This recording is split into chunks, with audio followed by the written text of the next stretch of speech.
Alright, are we live? Let me just check. Share this.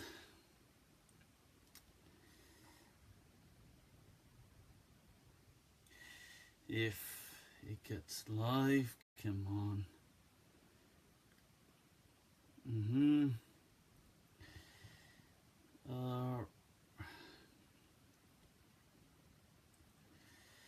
Right, there it is. Just share this. Alright, people, alright. Just waiting for this to...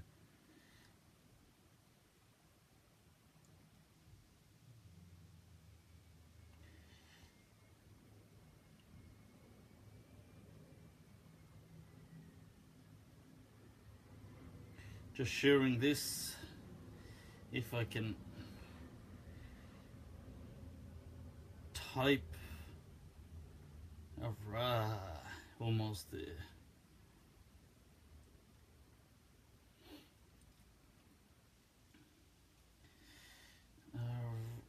Come on.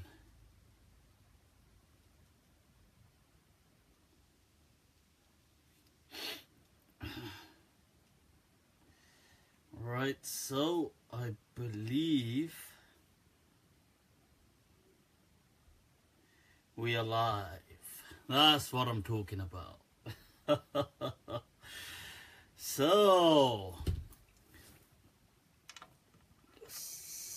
slightly push this up.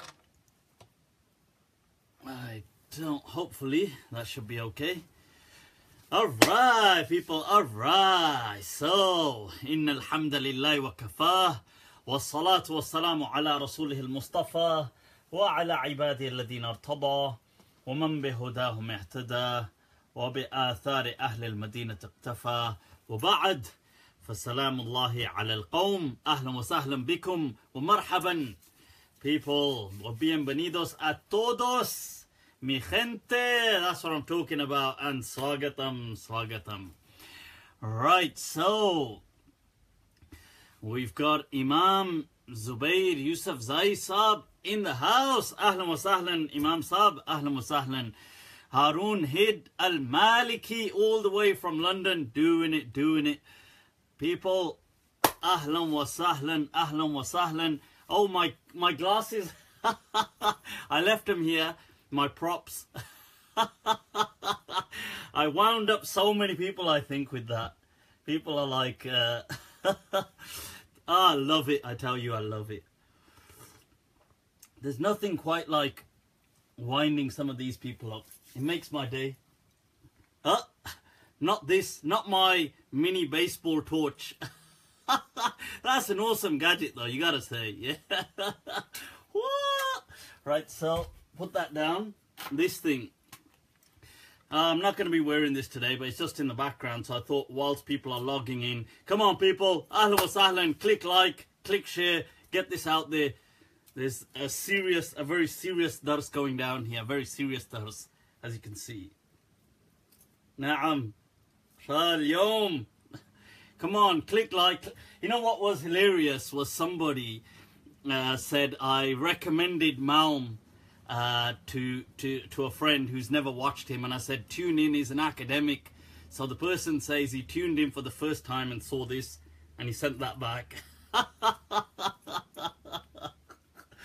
Oh well, let me put down my awesome shades, prop shades, Maliki shades there in the background. Right, now how are we doing, folks? How are we doing? Click like, click share. Do you have any advice for women seeking knowledge? I have some advice, inshallah. Let's go through.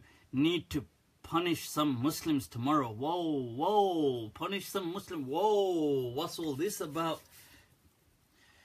People, so it's been quite a week. Where's my... Right. Un momento, people. I've taken some questions. I put some down. I'm just gonna, I think I've left the book over there. Just 1 second, 1 second.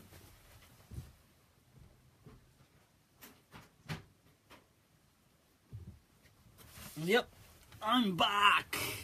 I am back. Yep. So, that's awesome. Right, so how has this week been? What a week, people. What a week.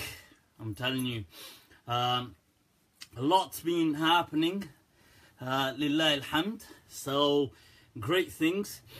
Got to take some time off to go on a nice shopping spree. Nothing quite like consumerism, huh? So I went off, people. Had a quick flew off to Morocco, bought some awesome books. Spent a few days there. Some of the bookshops, incredible. The one in Rabat is awesome. Dar al-Aman. If anybody's ever visiting Morocco, there's some 1, 2 in Marrakesh, in Fez. I'll quickly, whilst people are tuning in, I'll show you guys some of the books I've kind of picked up, some interesting stuff. This is basic Maliki. Some of you have probably been through Ibn Ashir. I just picked it up, a small little thing. I've got many other copies of it, but this is an Usul al-Fiqh book on the Maliki madhab by Sheikh al-Faqih Muhammad Yahya al-Wulati. Something I've got anyway before, but I just thought as a small kind of book thing, that's interesting. Some research on the whole Mahdi, Jesus, kind of Dajjal thing. Interesting, kind of a critical review. I thought, well, that'll be interesting. Let me go through some of these. Although the author, Al-Hussein Bu Dumay', from my understanding, does incline towards a second coming, but he is quite critical on certain things.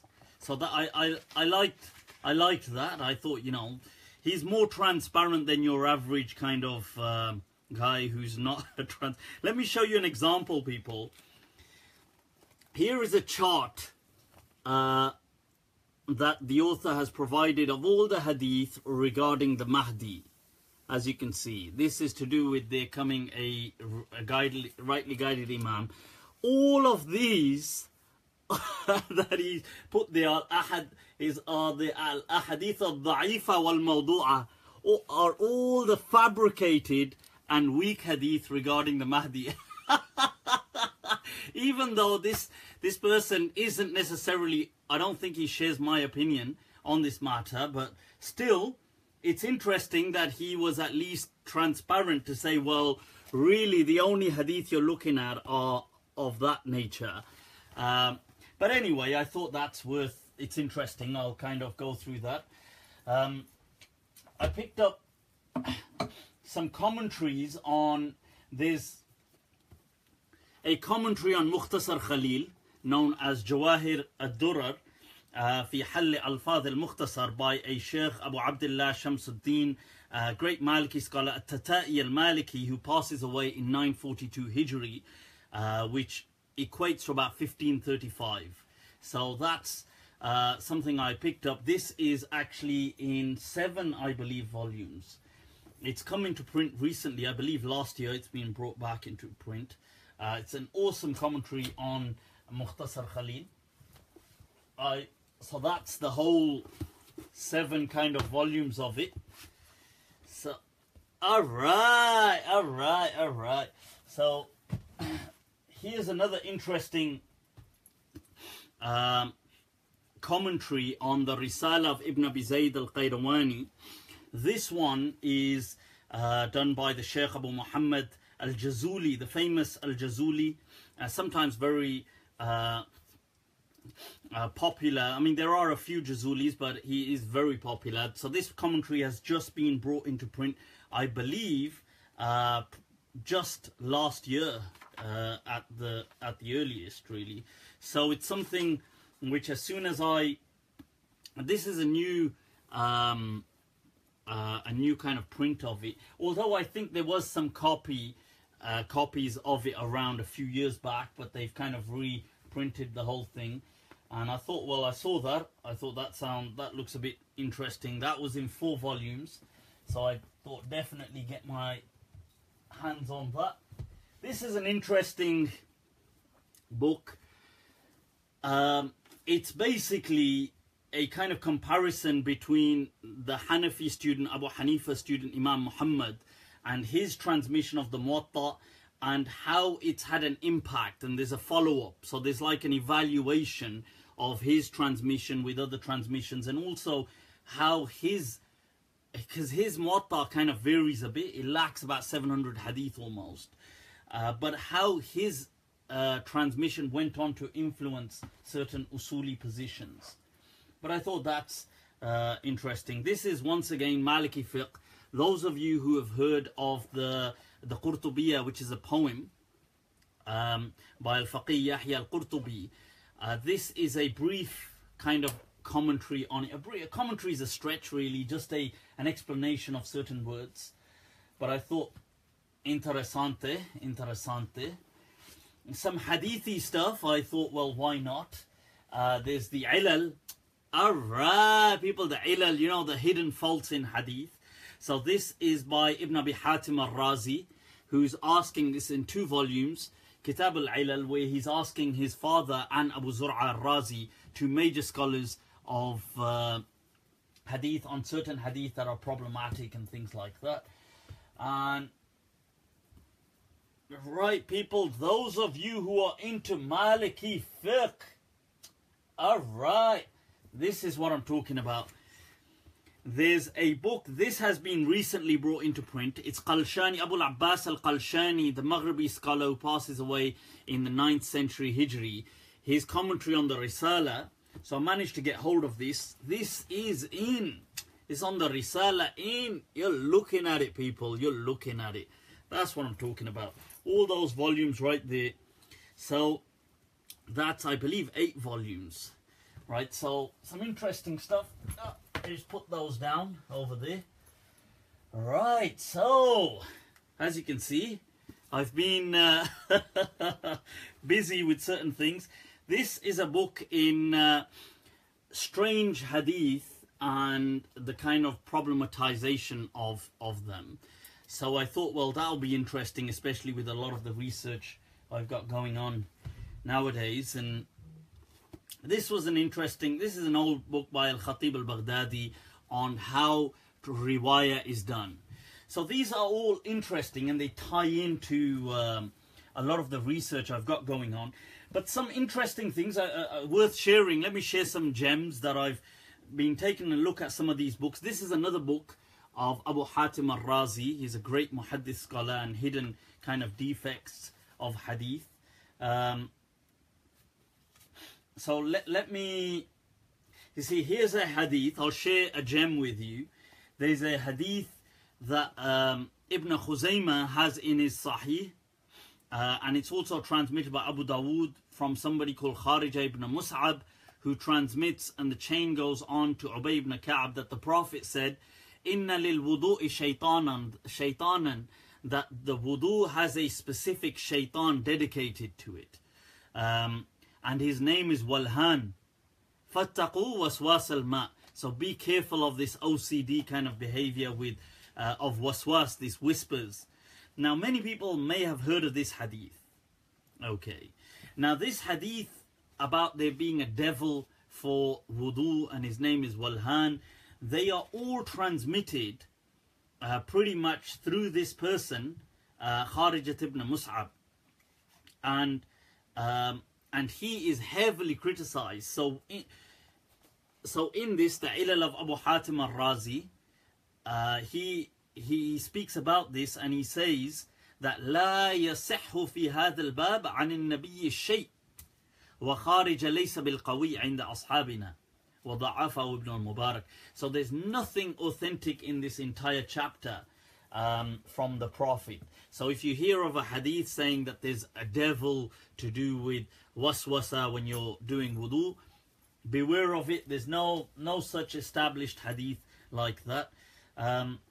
This is the other book of Ilal, hidden kind of defects in hadith, by the great muhaddiths once again, Ibn Abi Hatim, the son of Abu Hatim, who's asking his father, Abu Hatim and Abu Zur'a. What's interesting here is, I thought I'd share a hadith. I was just taking a look. You've probably all, many of you may have come across this hadith. Now it's interesting that there's a hadith that Abu Zur'a highlights that Ma'mar transmits from Zuhri from Anas. That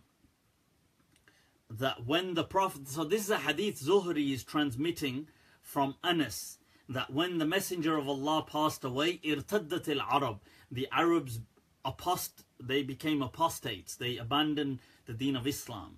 فقال أبو بكر إنما قال رسول الله صلى الله عليه وسلم, Abu Bakr said, أمرت أن أقاتل الناس حتى يقولوا لا إله إلا الله. That Abu Bakr said, I heard the Messenger of Allah say that I have been commanded to fight people until they declare La ilaha illallah.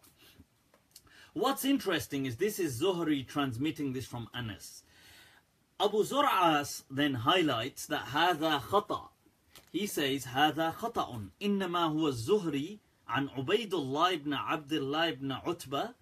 That Zuhri is actually transmitting this hadith from Ubaidullah ibn Abdullah ibn Utbah from Abu Huraira, and who is then saying it's from the Prophet. This is not from Anas, and that is a mistake, and this is that people have transmitted, or whether Zuhri has done this or people have claimed to have done this from Zuhri. It is not true. This is not from Anas. So it's interesting how these hidden defects, and there you've got a sound chain from Zuhri going to Anas, and Abu Zur'a is saying actually that's wrong. This hadith is not even from Anas. This hadith is actually from Abu Huraira, and Ubaidullah is transmitting it from him, and Zuhri is taking it from him. So it's interesting. I thought I'd highlight some of these points, some of these gems that I'd kind of come across. Here's another interesting thing. This is a book I picked up about Ibn Kathir evaluating and criticizing other Mufassirin that went before him. Those of you that have just tuned in, if you click like, if you click share this link, get it out there. So I was just going through some of the verses that Ibn Kathir kind of criticizes about other people, and there was an interesting verse. I thought, well, let's it's an interesting kind of methodology, really, that you see. There's a verse in the Quran in Surah Ma'idah that Allah says, Ya ayyuhalladhina amanu la taqtulu as-sayda wa antum hurum. Do not go hunting whilst you're in a state of ihram. Allah is addressing people. وَمَنْ قَتَلَهُ, whoever does however hunt and kills an animal. وَمَنْ قَتَلَهُ مِنْكُمْ مُتَعَمِّدًا, intentionally, فَجَزَاؤُهُ مِثْلَ مَا قَتَلَ مِنَ النَّعَمِ يحكم به ذوى عدل, and so on. So whosoever does do that, فَمَنْ قَتَلَهُ مِنْكُمْ مُتَعَمِّدًا فَجَزَاءٌ, then a person has to give a similar kind of animal as a sacrifice, مثل ما قتل من النعم. What's interesting is Allah uses the word متعمدا, whosoever kills whosoever hunts intentionally. So Tawus, who's the great Yemeni kind of mujtahid of his time and the student of Ibn Abbas, he says that this does not apply to anybody who ends up hunting by accident. As in, if you, let's say you were shooting an arrow and you happen to just kill a prey, as opposed to intentionally. Because Allah says, وَمَنْ قَتَلَهُ مِنْكُمْ مُتَعَمِّدًا, whosoever did that مُتَعَمِّدًا, intentionally. Now the interesting thing is that Ibn Kathir and most of the scholars reject Tawus's reading of the Quran here, of this verse, and they say it doesn't make a difference whether a person was forgetful or intentional or whatever. If he kills an animal, he will have to give a sacrifice. And Ibn Kathir is also criticizing Tawus, the famous Tabi'i, for that view here. It's interesting, you see, because that's, in my understanding, Tawus is spot on, because that is the reading of the Quran. That is Allah's actual words. Allah is saying whosoever does this intentionally. And even though this mas'ala may not be so much of a big deal today with hunting, but it's interesting how people read into the Quran, then superimpose their understanding on everybody else. That's an interesting thing really too. So I'll share 1-2 gems that I've come across. I've only purchased these books in this last week really, and this week gone, so and just got back yesterday, so but there were some things I was taking a look at, they're worth sharing. This is the Jawahir that I was speaking about by At-Tata'i, Abu Abdullah At-Tata'i on the Mukhtasar of Khalil. There's an interesting mas'ala in here which is in the Mukhtasar of Khalil. Look at that, people. Inspiration from lefties, huh? Life is a great big canvas. Throw all the paint you can at it. Allah, Allah. That was by a left-handed person. That's from my desktop, you know, my calendars left. Right, so it's an interesting mas'ala here about human beings. If they pass away, do they become impure? And وَآدَمِيًا, that they remain pure according to Ibn al-Qasim, وابن Sha'ban, وابن Abd al-Hakam, and that is their understanding, وابن Abd al-Salam, and this is what the Mudawwana reads according to the Maliki madhab, although some Malikis like Sahnun and others said that a person, if he dies, he becomes impure, but that's not the general understanding. And Ibn Rushd also goes on to say that a person remains pure. And Khalil, and that was what Qadi Iyad goes with and many of the Iraqi Malikis. But what's interesting is Khalil highlights how there's no distinction between a Muslim. He kind of alludes to no distinction between a Muslim and a Kafir. I thought I'd just share that Kuffar or Muslim, we are pure as human beings. And that is obviously from the Mukhtasar of Khalil according to the school of Medina. So it's interesting. I mean, these were some of the... I thought I'd just, whilst people were tuning in, go over some of these.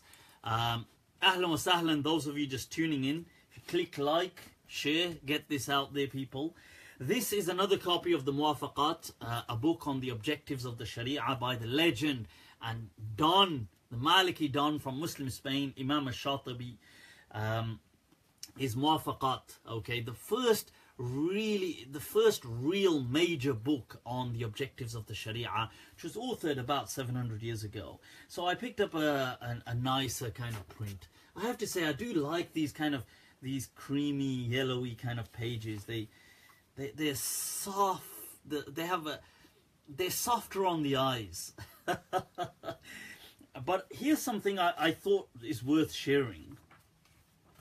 And he obviously is the Maliki Don. And it's interesting, he's discussing here, there's a section where he's discussing about if the Quran has an apparent clash with a Sunnah, with a Hadith, and what should our approach be.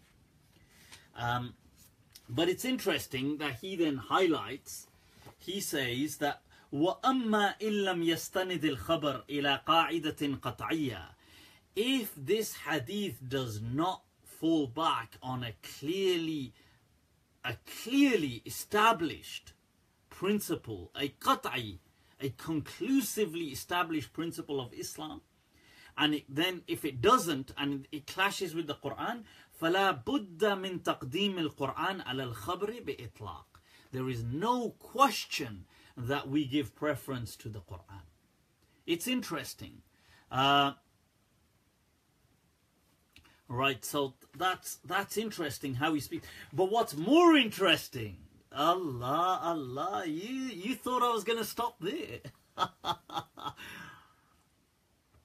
You underestimate me. People have asked, what about Mutawatir hadith? Look at what Imam Shatibi says. He says, وَأَيْضًا فَإِنَّمَا ذُكِرَ مِن تَوَاتُرِ الْأَخْبَارِ إِنَّمَا غَالِبُهُ فَرْض أَمْرٌ جَائِزٌ. That he says that this is as to what has been mentioned about tawatur al-akhbar, having a hadith which are mutawatira. فَإِنَّمَا غَالِبُهُ, the majority of all of this discussion, is fardu amrin jaiz. It is simply hypothesizing a matter that may be possible. They're just playing with plausibilities. وَلَعَلَّكَ لَا تَجِدُ فِي الْأَخْبَارِ النَّبَوِيَّةِ مَا يُقْضَى بِتَوَاتُرِهِ إِلَى زَمَانِ الْوَاقِعَةِ. He says, and you will hardly ever find anything that could be called mutawatir from the ahadith of the Prophet till his age, which is 800 years after the Prophet. He's saying, فَالْبَحْثُ الْمَذْكُورُ فِي الْمَسْأَلَةِ بَحْثٌ فِي غَيْرِ وَاقِعٍ. Says the discussion in this is a discussion in something that hasn't actually happened, but it's a hypothetical. أو في نادر الوقوع, or if they're claiming it happened but it was so rare. And he says ولا كبير جدوى فيه والله أعلم. He says, and there is no real benefit in this discussion. Wallahu a'lam. Dons, people, dons of the school of Medina. Right, so that's all of that. I did pick up, for the Hanafis out there, I picked up a copy of Usul al-Sarakhsi, Abu Bakr al-Sarakhsi. I thought, can't leave out the Hanafis now. What's interesting is I wanted this discussion, but it seems to be missing in all the copies. I was looking online as well, where he's speaking about the ruwat of the muhaddith, of the Sahaba who you accept unquestionably. So he mentions you accept people like, he's going to say Zayd ibn Thabit, the Khulafa al-Rashidun, al-Abadila, Abdullah ibn Mas'ud, all these people. But then he says, وَأَمَّا الْمَعْرُوفِ بِالْعَدَالَةِ وَالضَّبْطِ وَالْحِفْظِ.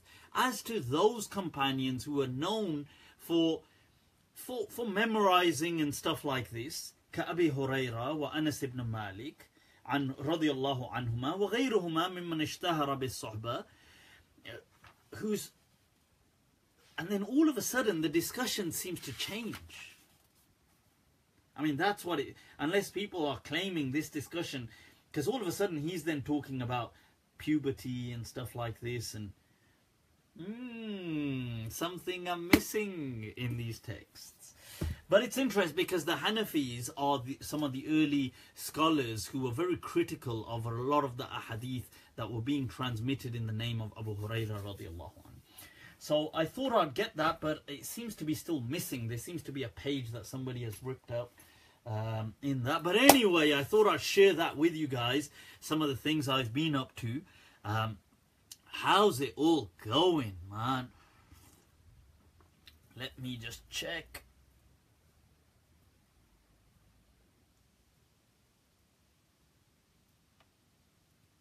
I'm just trying to... right. God damn. There you go. That's done. Alright. Just trying to block. Anybody trolling is going to get blocked, people. Is going to get blocked. So I can see I've really annoyed a hell of a lot of people, huh? Let's talk meat. I'm awake. Elizabeth Donague is saying, I'm awake. Let's talk meat. Alright. It's all about the carnivores. The fangs, people, the fangs. He didn't have a job. I've got no idea what you're talking about. What's the ruling on TV? TV is fine. I mean, just don't try to eat it. I don't know what else anybody could say. Right, so it seems I've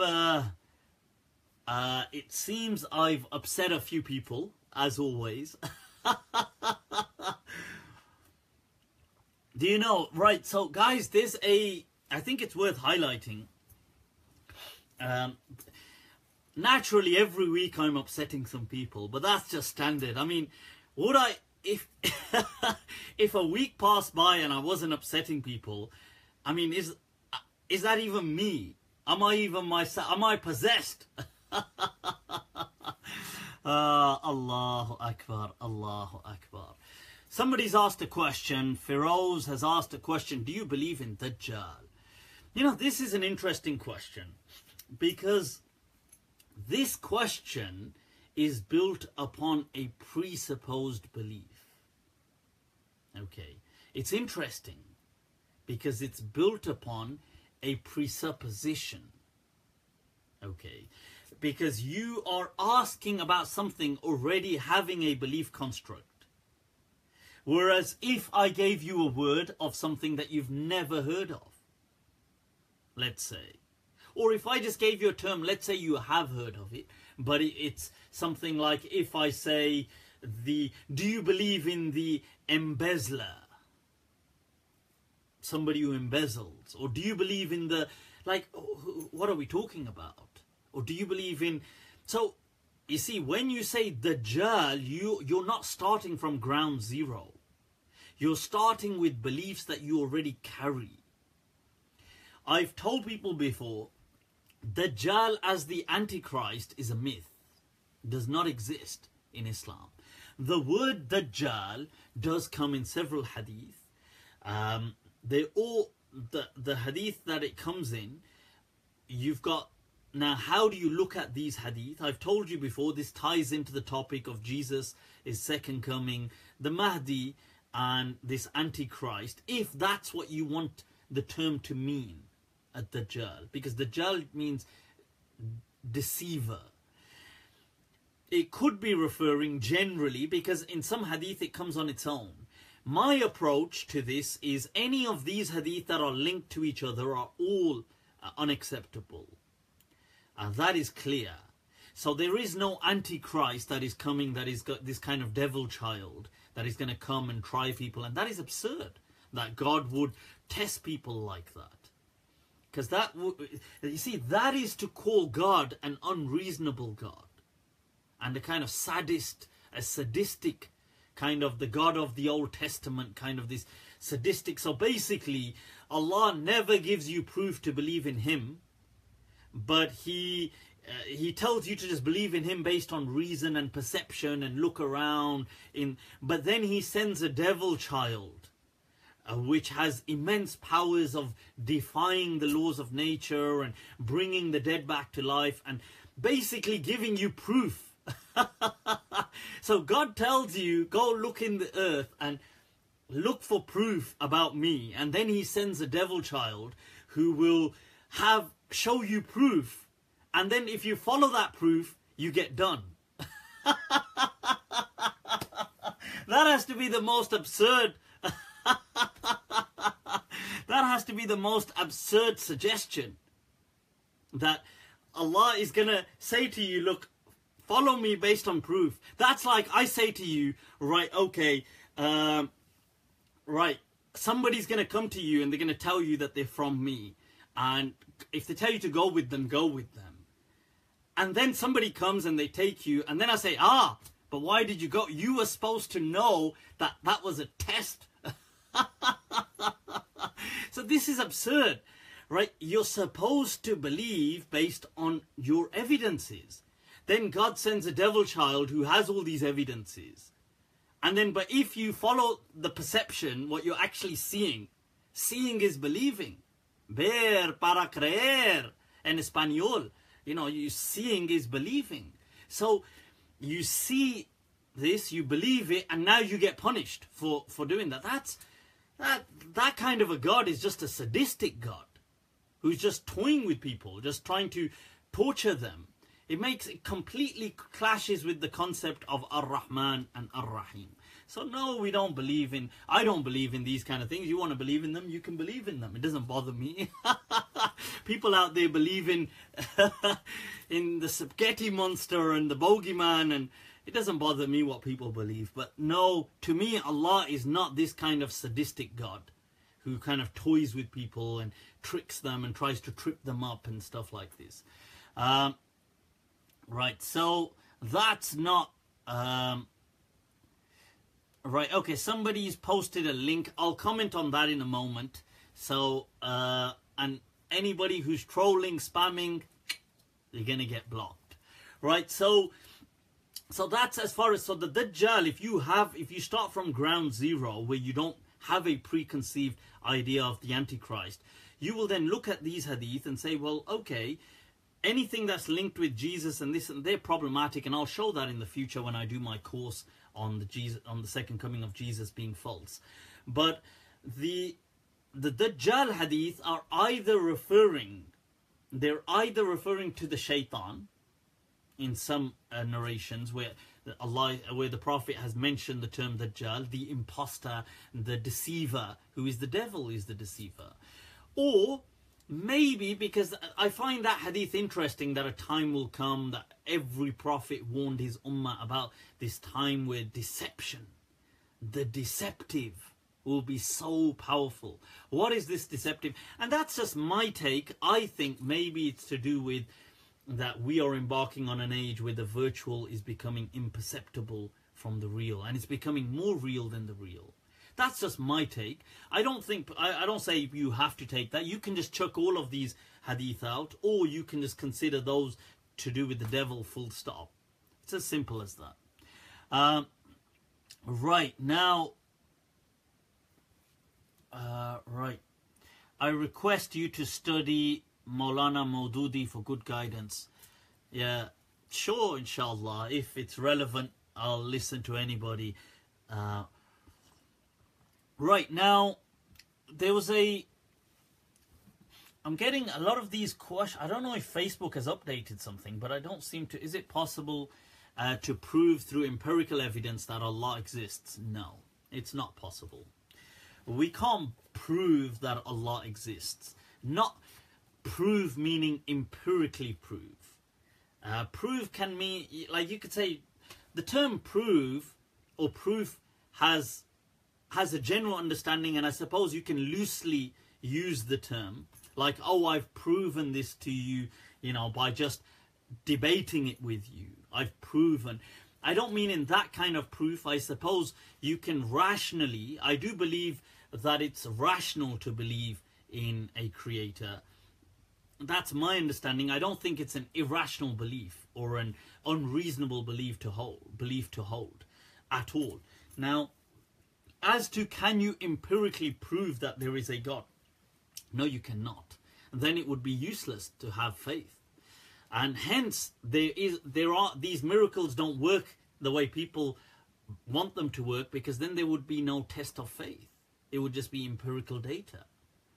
So people, we're hooked up on miracles. We have this kind of obsession about miracles, and Jesus is going to come, this is a miracle, or this is going to happen, it's a miracle. And everybody just wants supernatural events to happen, but they don't happen. And this is why they keep getting ridiculed by non-Muslims and atheists. So my suggestion is to strip this folklore and superstition away from Islam, go to the pure understanding of Islam, and keep that. As to things mentioned in the Quran, stories in the Quran, you have to remember, when Allah mentioned in the Quran about stories, there was an objective why he mentioned them. The objective was that you take a kind of a lesson from them. It was not about the kind of miracle per se. Now, Allah was not trying to teach biology when he was teaching a story. He was not trying to teach physics. He wasn't trying to teach geography. So you don't make your lessons out of those stories. You take what Allah has said and you keep it to what he has said. You can speculate, that's up to you, but what he hasn't said, don't add. You can say, this is my interpretation. I'm inferring this from what Allah has said. But don't say Allah has said that. That's different. So Allah, when he speaks of certain events that were miraculous, that appear miraculous,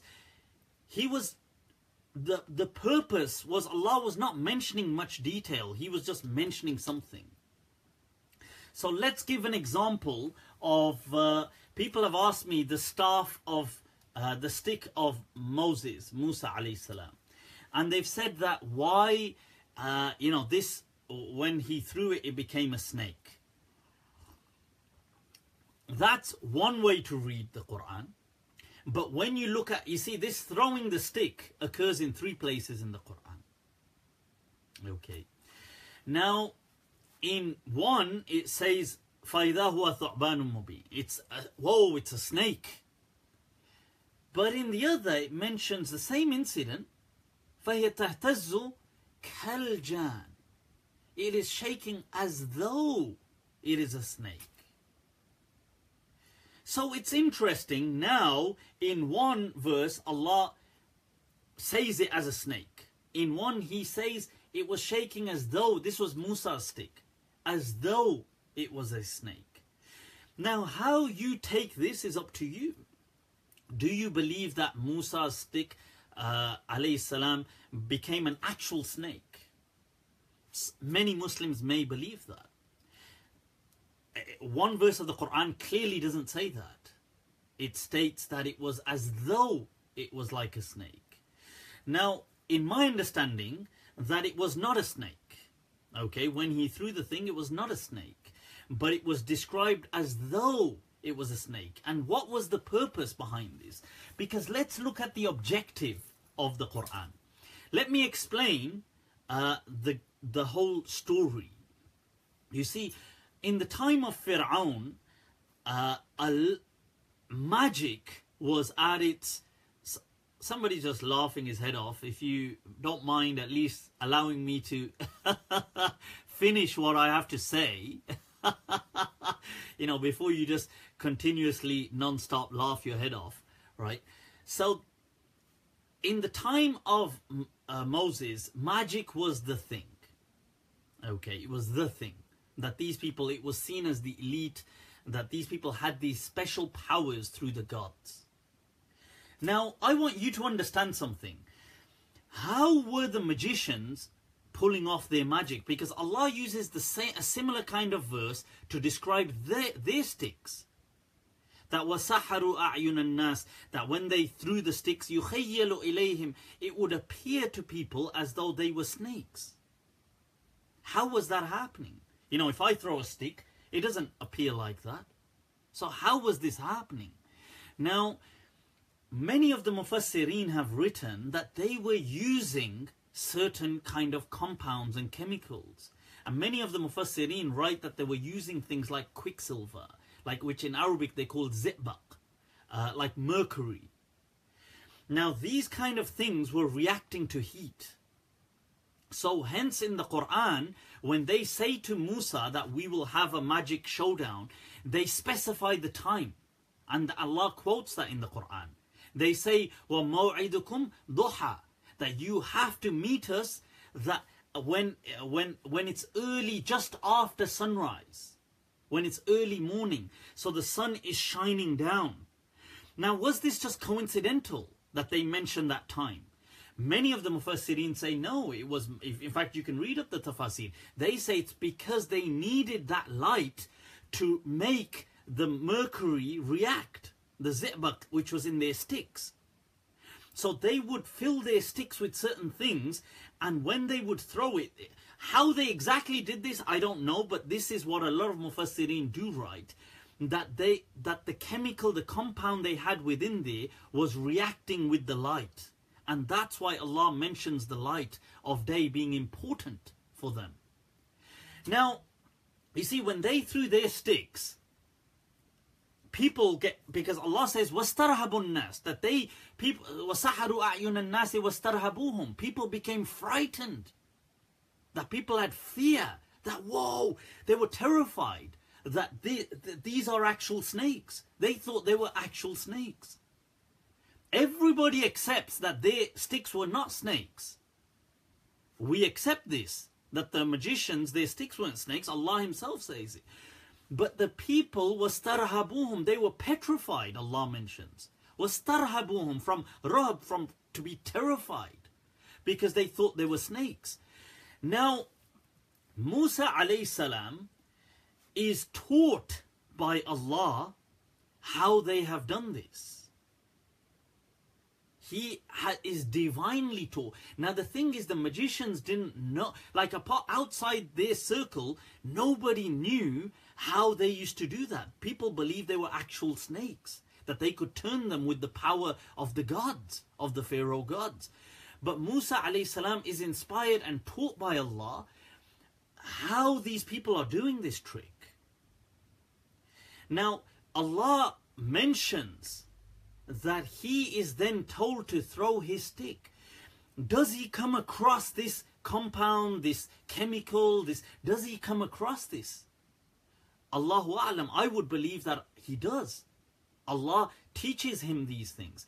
Hence, he throws it and he is petrified. But then Allah says in the same verse, get your hand, you see his hand which would have made contact with this, touch, place it, وَضْمُمْهُ إِلَى جَنَاحِكَ, that place your hand where under your, either under your armpit or at your side where there's warmth, and then remove it.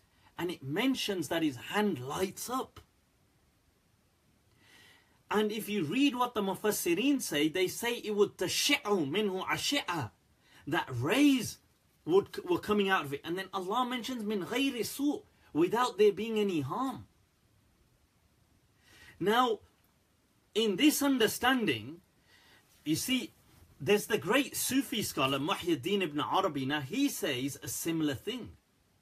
He says that when Musa alayhi salam met the magicians and they threw their sticks, and then Musa threw his stick, and it appears either as a snake, or according to some people it becomes a snake.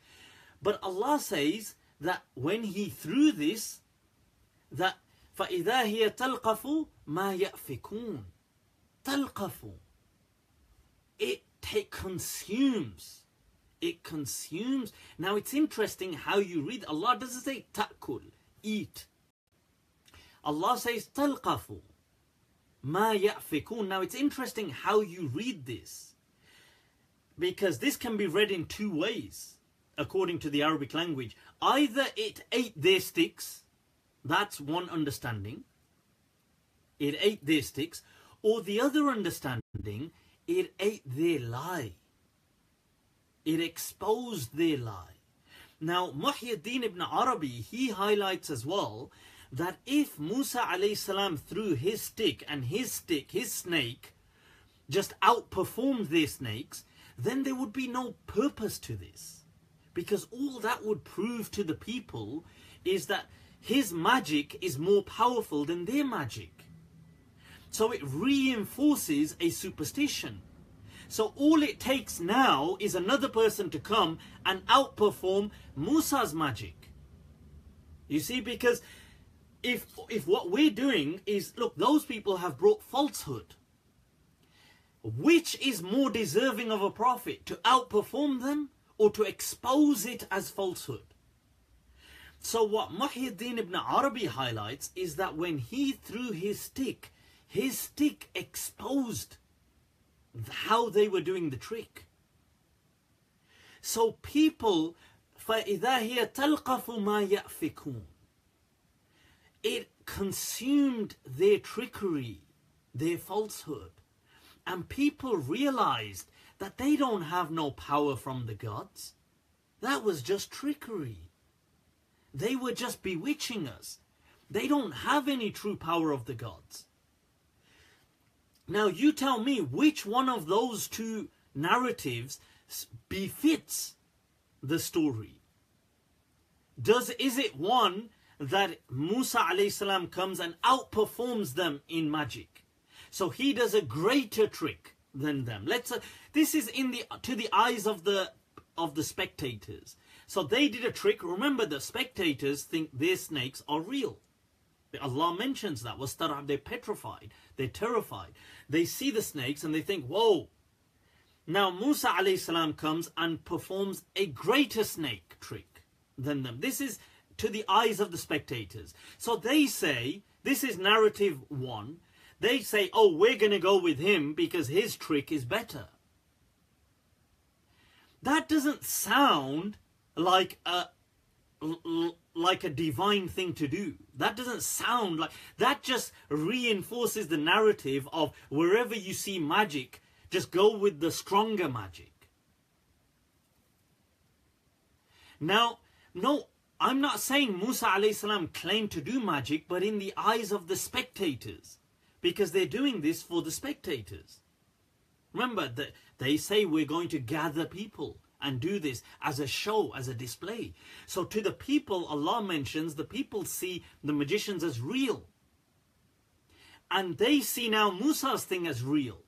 So if Musa, according to the spectator who's not a believer, he sees lots of snakes, whoa, a more powerful snake, whoa, okay, I'm going to go with that one because it's stronger. That doesn't reinforce Tawheed. That just simply shows, well, it seems to encourage a superstitious culture. Like, okay, just go with whoever's magic is better. So if after Musa alayhi salam dies, another person comes, does even better magic, just go with them. Or is it more befitting that Musa alayhi salam exposed their magic and showed the people that these are just liars? They have no connections with the gods that they speak of, that their gods do not help them. It is a lie. That to me sits more right with my understanding. Now you can take the other understanding. You can say, no, I want to believe that Musa alayhi salam in the eyes of the spectators did a greater magic, which we believe that was real though, and the first one wasn't real. But to the spectators it was all magic. Now they just followed him because his magical event was more powerful than the other magical event. So this seems to follow a doctrine of might is right. You know, a very kind of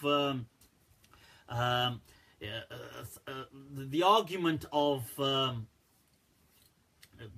very kind of but I mean a philosophical argument that is well known about might is right, especially argued by people like Thrasymachus and stuff like this from way before. Now from the time of Socrates, that might is always right. You always go with might. Now I mean you can take that approach, and many Muslims do. I see that as naive personally, but I mean they can take that. Alhamdulillah. I mean I don't say people have to believe what I'm saying. To me that's just a superficial reading of the Quran, because to me that just reinforces the other message. It just shows your one was just stronger, so we should just go with you. But if tomorrow, if after you die somebody else comes and does something stronger, we should just go with them. So, and this is what Imam Malik said. You see, this is the interesting thing. Not that he said this about the magic stick, but he said that when he was debating somebody and they said, look, let's have a debate. And he said, well, why? And they said, well, if you beat me, I'll follow you. If I beat you, you follow me. And he said, well, what if tomorrow somebody else comes and beats us both? We then follow him. I mean, truth ought to have consistency to it. So that's my reading of this. But I mean, just to explain. So when people ask about things like, look, Isa alayhi salam, his birth, I have highlighted that, look, when it comes to nobody, listen, in the Quran, the apparent reading, we have to understand that there's many readings in the Quran, many things in the Quran that nobody seems to take literally. Okay, sorry, most Muslims, there's some things which nobody takes literally, like let's say when Allah says he placed his hand over their hands, nobody takes that literally. Then there's majority of the Muslims do not take the where Allah is describing body parts for himself to be literal. Nobody takes, I mean, from the majority of the Muslims, which is the Ash'aris and the Maturidis and so on, don't take that literally. They say, no, this is just idiomatic usage and so on. And then I ask you, when it comes to the birth of Jesus, peace and blessings be upon him, nobody takes the exact reading of the Quran literally. So it's interesting, because the exact reading reads that وَمَرْيَمْ الَّتِي أَحْسَنَتْ فَرْجَهَا فَنَفَخْنَا فِيهِ, that Maryam who preserved her private parts, and we blew into her private parts, that God blew into the private parts of Maryam alayhi salam. Nobody takes that literally. So I mean, and then the other verse that speaks about her birth, about this birth of Jesus alayhi salam, speaks about an angel coming in the form of a man, and then he blew into her. And then many of the Mufassirin say he blew in from her blouse, or he blew in from her private parts. They write things like this. And so, no, and it says, فَتَمَثَّلَ لَهَا بَشَرًا سَوِيًّا, came as a full-fledged man, and then appears to her and says, لِأَهَبَ, so I can grant you a child. This is the reading of the Quran. Nobody takes this literally. So don't throw this at me trying to say, oh, well, you know, nobody's taking these things literally. If you did, Allah doesn't go too much into detail about this. All we know is Allah mentions certain things. He mentions, now Allah never refers to, by the way, Allah never refers to Mary, Maryam, as the Virgin Mary. In Islam, we never refer to her as the Virgin Mary. This is a Christian thing, right? In the Quran, it never mentions her as Virgin Mary, right? So I'm just saying that there's many things we have inherited from Christianity. Now, the birth of Jesus alayhi salam, even when, it's interesting, even when when some of the people are asking the Prophet about, they're trying to debate with the Prophet, Allah responds in a riddle. He doesn't respond clearly. He doesn't say, he says the similitude of him is like that of Adam. Leaves it. Now, people can infer from that what they like. But Allah hasn't said, Allah could have just very clearly said, yes, it's like this. But He doesn't. He says the similitude is like Adam. Now you could say, yes, but Adam never had a dad. But then, did Adam have a mum? So, and you could say, yeah, but that's not what it's talking about. But how do you know?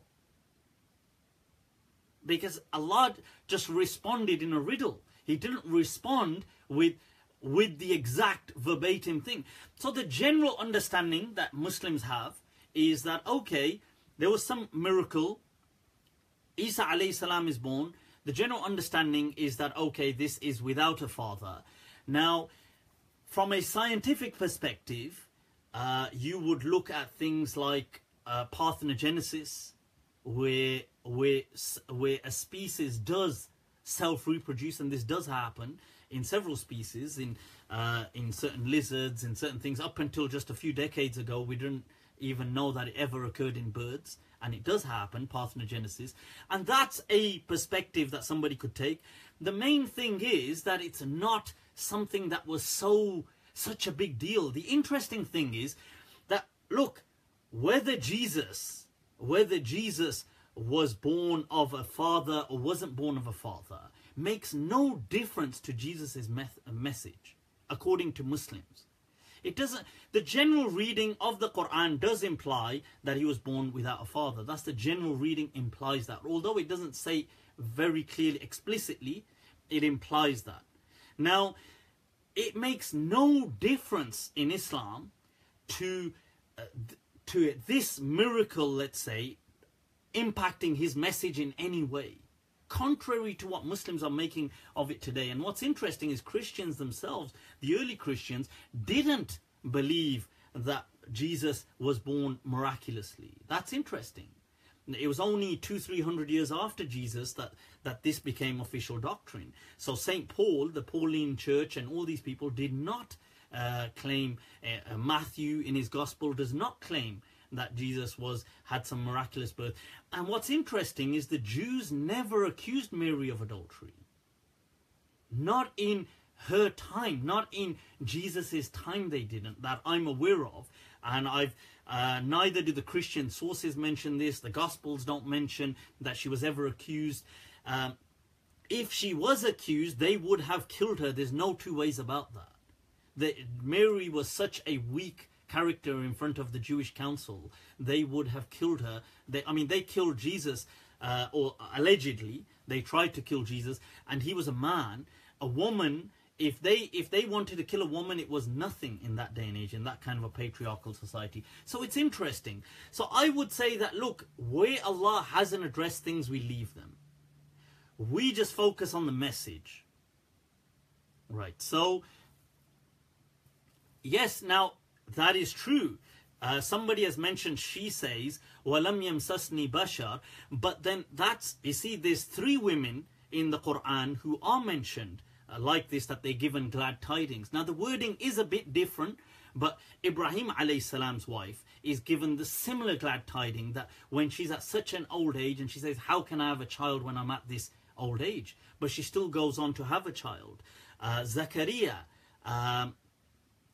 right, so his wife goes on to same thing. He says that, well, how can we have a child when my wife is barren? And the same thing the angel says, well, Allah, if he wants to do something, he says be, and it is. And she goes on to have a child. I'm not saying the apparent reading of the Quran doesn't negate. The apparent reading of the Quran does imply that Jesus was born miraculously, not explicitly, but it does imply that. So I'll go with that. I have no objection in going with that. But I'm just saying, where Allah has stopped, we should stop. Don't overly assert things. Allah hasn't said things like that in the Quran. Now you are just asserting them because of your own background, because of your own thinking. Allah does say, if you want to assert everything, Allah says that we blew into her private parts. Assert that. You're not going to assert that, are you? So you're going to say, well, that's a metaphor. Well, that's interesting. So, I mean, my point is that you see this whole story, this description of events to do with Mary. It's mentioned certain details here, there. We can take it, alhamdulillah, take the lesson from it that Allah is teaching you. He wasn't trying to teach you, Allah wasn't trying to teach you biology. He wasn't trying to teach you historical facts, as in, all right, people, document this. He was just trying to give a message of encouragement of how people have suffered previously and how this message has gone through different tribes and different people. Right, so I did say, look, parthenogenesis is one explanation. I'm not saying, look, I'm just giving an explanation. To start off with, I have highlighted that we, when it comes to Jesus and Mary, are more influenced by Christianity than we think. That's what I would say. Our understanding of Mary is never referred to in Islam as the Virgin Mary, yet many Muslims think of her as the Virgin Mary. So it's interesting, we have a lot of things in Islam that are taken from Christianity that have crept in. But the general understanding, look, I'm going with the general understanding, just in case people try to say, oh, Mufti Abu Layth isn't going with this. I am going with the general understanding. I am saying that the overall reading implies, it does imply that there was a miraculous kind of birth. It doesn't, I don't feel it explicitly states it like that. I think it, in my understanding, it implies it strongly. So that's the difference. But I don't think this is that important. To me, this isn't that important. This is like whether if you're gonna tell me, what was Nuh alayhi salam's father's name? I don't know. It makes no it has no difference, no bearing on his message. What was such and such father's name? We don't know. It doesn't really make a difference. In my understanding, it doesn't make a difference. So moving on, I don't want to focus too much on the whole Jesus, alayhi salam thing. I do think we are heavily influenced by Christian kind of thinking. Right, so what have we got, people? What have we got? Let's take a few of the questions. Let's take some of the... Right, okay, guys, I think I need to clear up. There's been a clip, an audio clip going around. Right, somebody's asked about mid-Sha'ban, the 15th of Sha'ban. Is that an innovation? The 15th of Sha'ban is based on weak hadith. It is not an established event in Islam, according to the Quran and Sunnah. If people want to practice it, that's up to them. Imam Malik didn't like these kind of things. He didn't like innovations, and that's my own understanding as well. Right, so I don't lean towards innovations. I believe innovations, in my understanding, I believe them to be inaccurate, incorrect, and wrong. But if people believed in them and wanted to do them, I wouldn't condemn those people. That's my approach. So if people want to celebrate all these kind of ceremonies and make things up and do this kind of stuff, this is like, to me, this is like folklore religion. I get that, so I'm just going to leave them to it. It's not actually authentic Islam, but it doesn't really make a difference as long as it helps those people. Alhamdulillah. To me, it's not a big deal. I wouldn't condemn somebody if they were saying, I want to believe in good bid'ah, I want to believe in celebrating Mawlid, I want to believe in khatams, and I want to do these things, I want to go to shrines, and I want to do all this stuff. To me, all this stuff is superstition, it's folklore, it's not really authentic Islam in any way. But if it helps people and they want to do it, I'm not going to condemn them, although I'm critical of this concept. I don't agree with it, and I consider the concept to be highly flawed. And Imam Malik was actually very harsh against it, because Imam Malik's words were, whosoever innovates in Islam and claims it's a bid'ah has actually betrayed the Prophet Muhammad sallallahu alaihi wasallam. So Imam Malik was actually very harsh. Although I wouldn't be that harsh to people, because today it's too widespread. So if you're going to be that harsh, people are going to only react. So I'll just leave people to it. Right, okay, so there's this audio clip, voice note going around. Let's lighten up the mood, people. Let's lighten up the mood.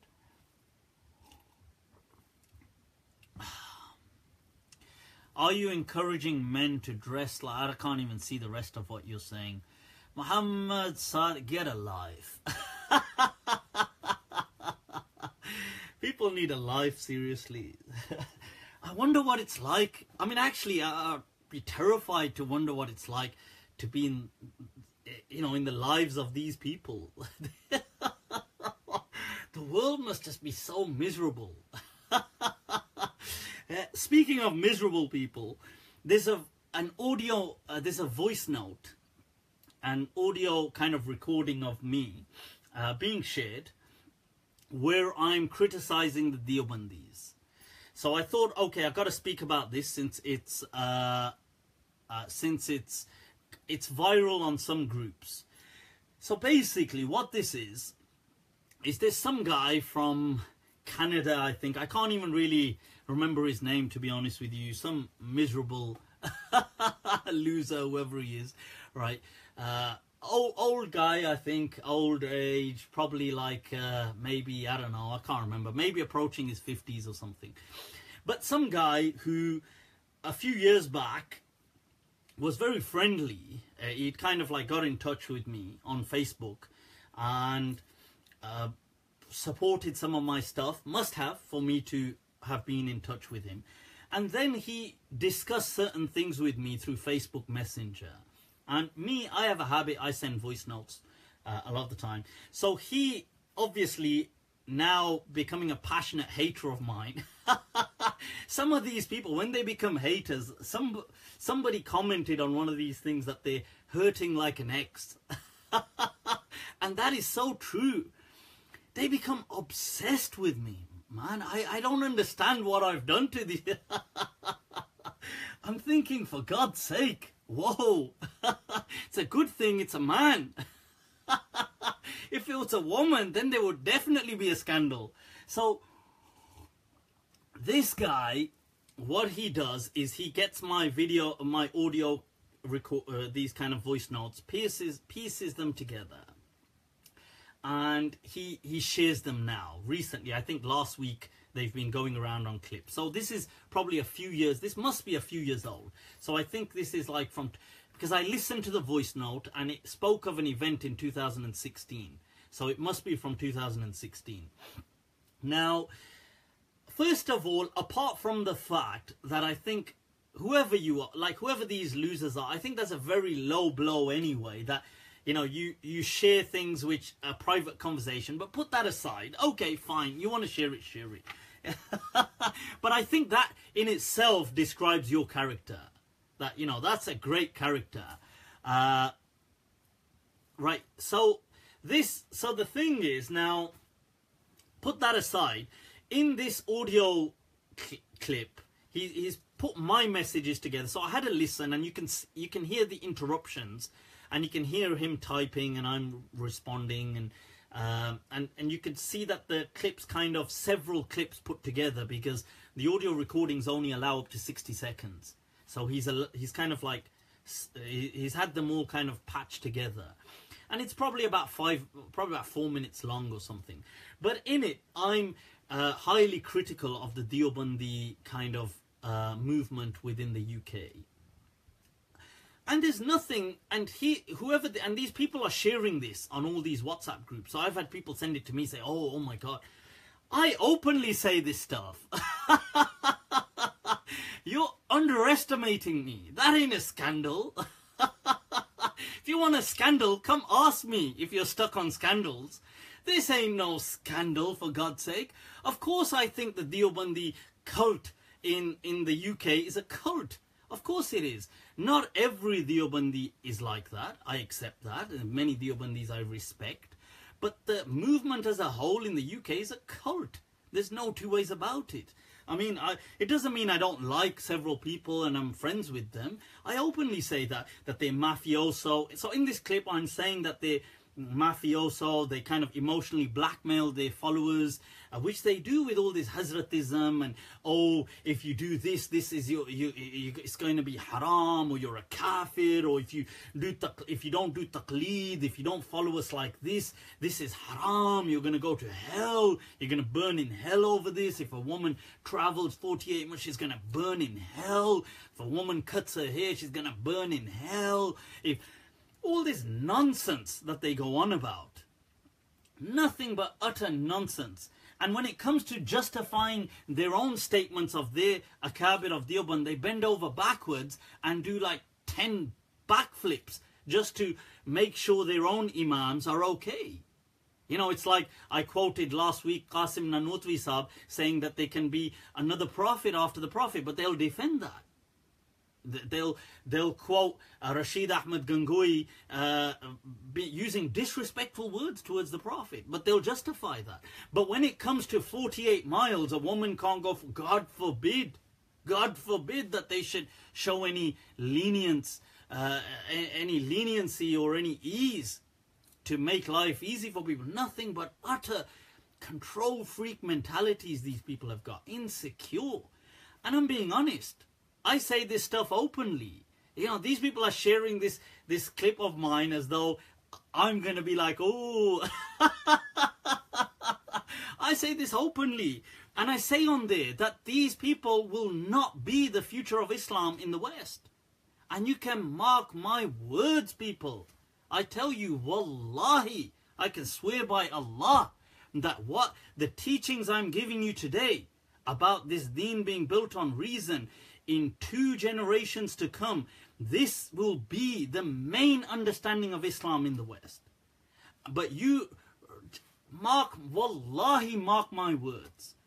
And history will be will bear testimony that I said it when it was unfashionable to do so.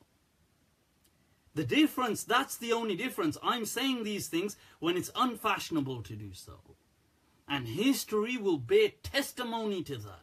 Because this deen is built on reason. The cobwebs of Indo-Pak culture that these Deobandis and Brelvis have wrapped around this religion needs to be stripped off it.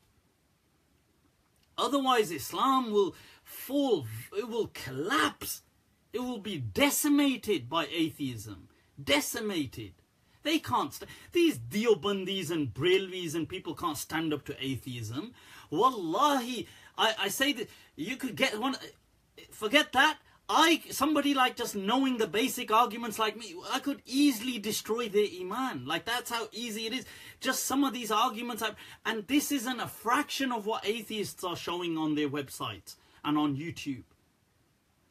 Then they say, why have 20% of young Muslims left the deen?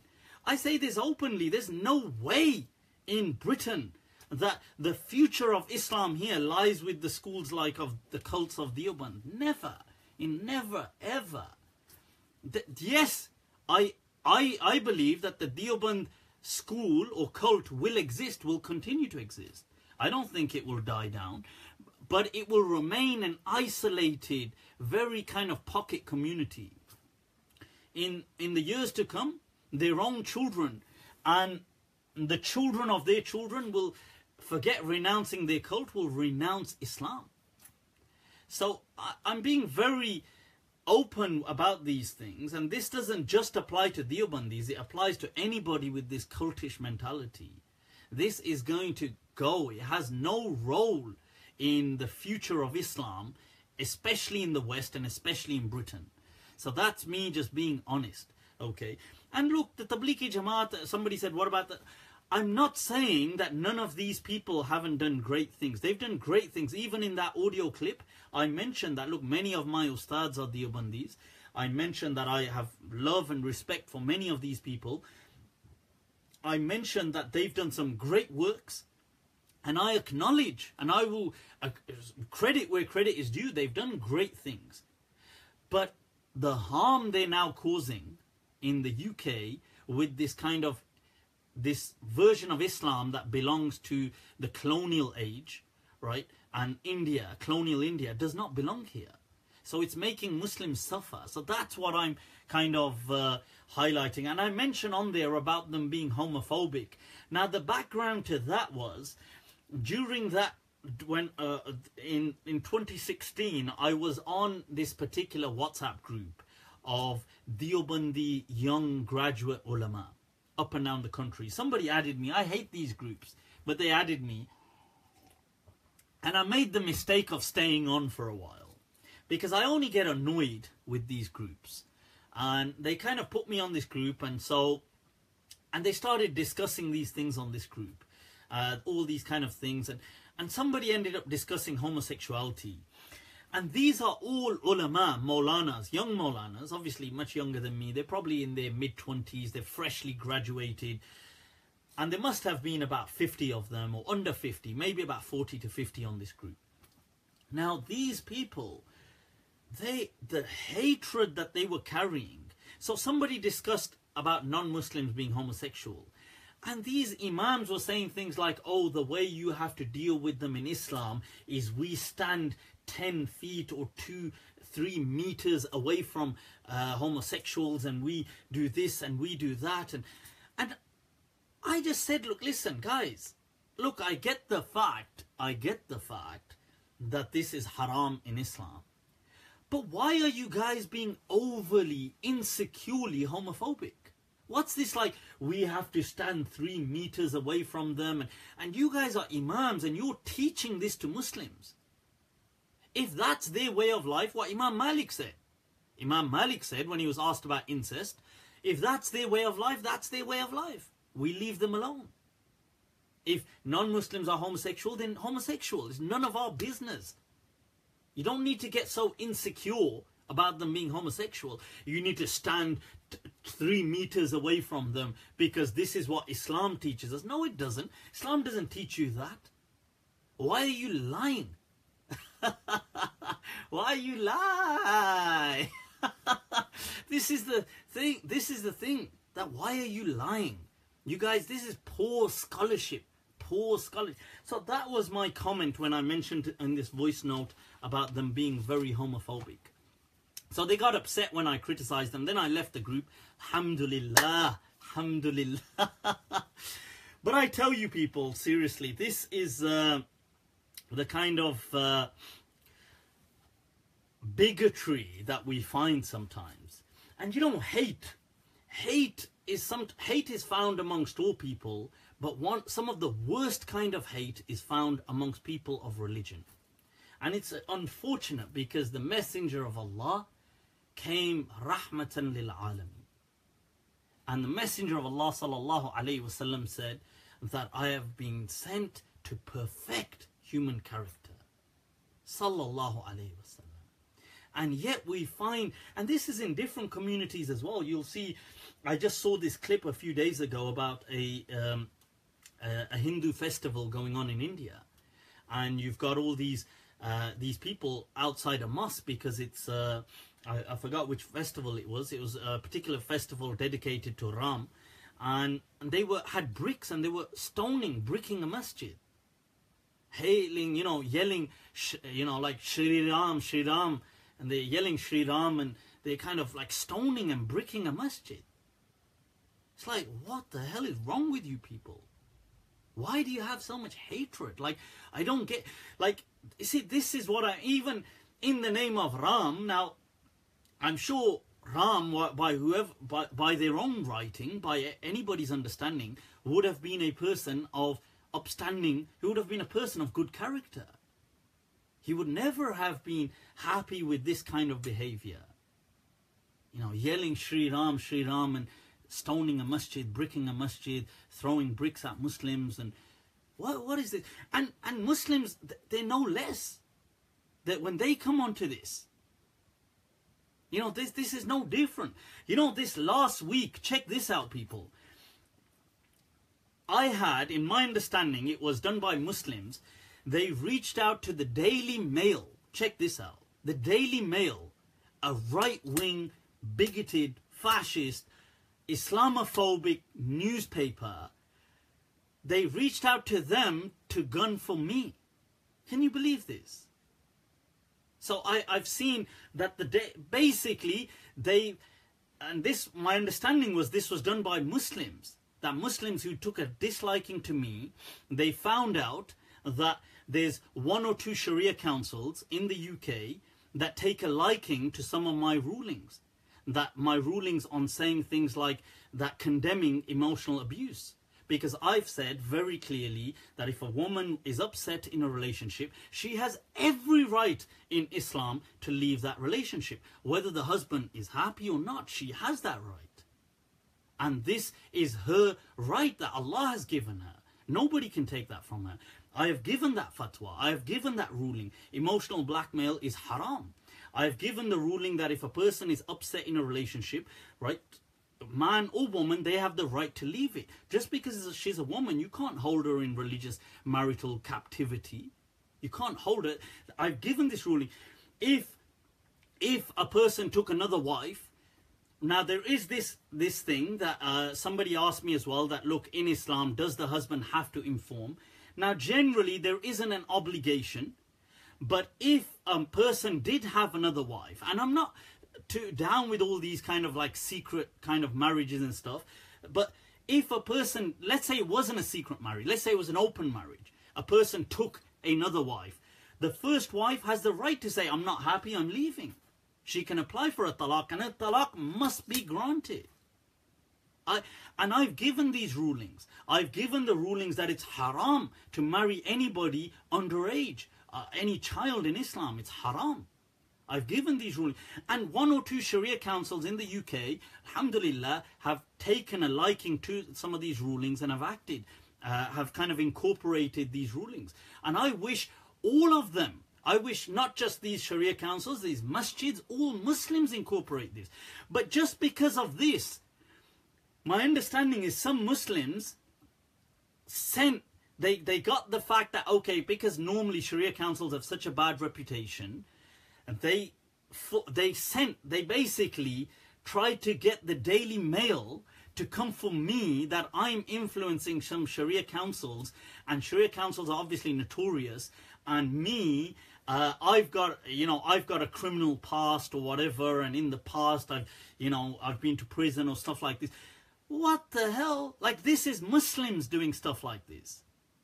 And I stand by my rulings. I say that forget Sharia councils, I want every masjid, every alim, every Muslim to adopt these rulings in condemning abuse. Muslims condemn domestic abuse, but they don't condemn the other kind of abuse. They don't condemn emotional blackmail or forcing women to, that are in unhappy relationships, holding on to them and stuff like this. They don't condemn that. And I wish they would, so I stand. But this was Muslims doing this. Can you see this? They would go to a paper that hates Muslims to kind of get a story on me. Like, it's like...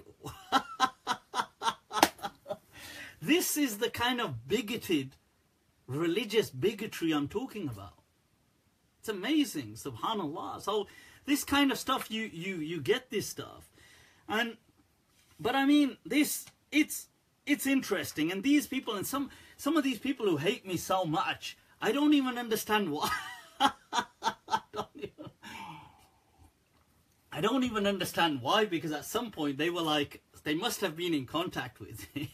It's like that person sharing this voice note. There's a poem. वो आज हमसे मिले अनजानों की तरह हम यूं ही राह तके बैठे थे दीवानों की तरह that they meet me today like a stranger and I have been sitting watching their path हर निगाह में और दूर चले जाते हैं वो हमसे नजरें चुराते हैं बेईमानों की तरह This is the kind of stories that we get. Let's take some other questions, people. Let's take some other questions. What's going on?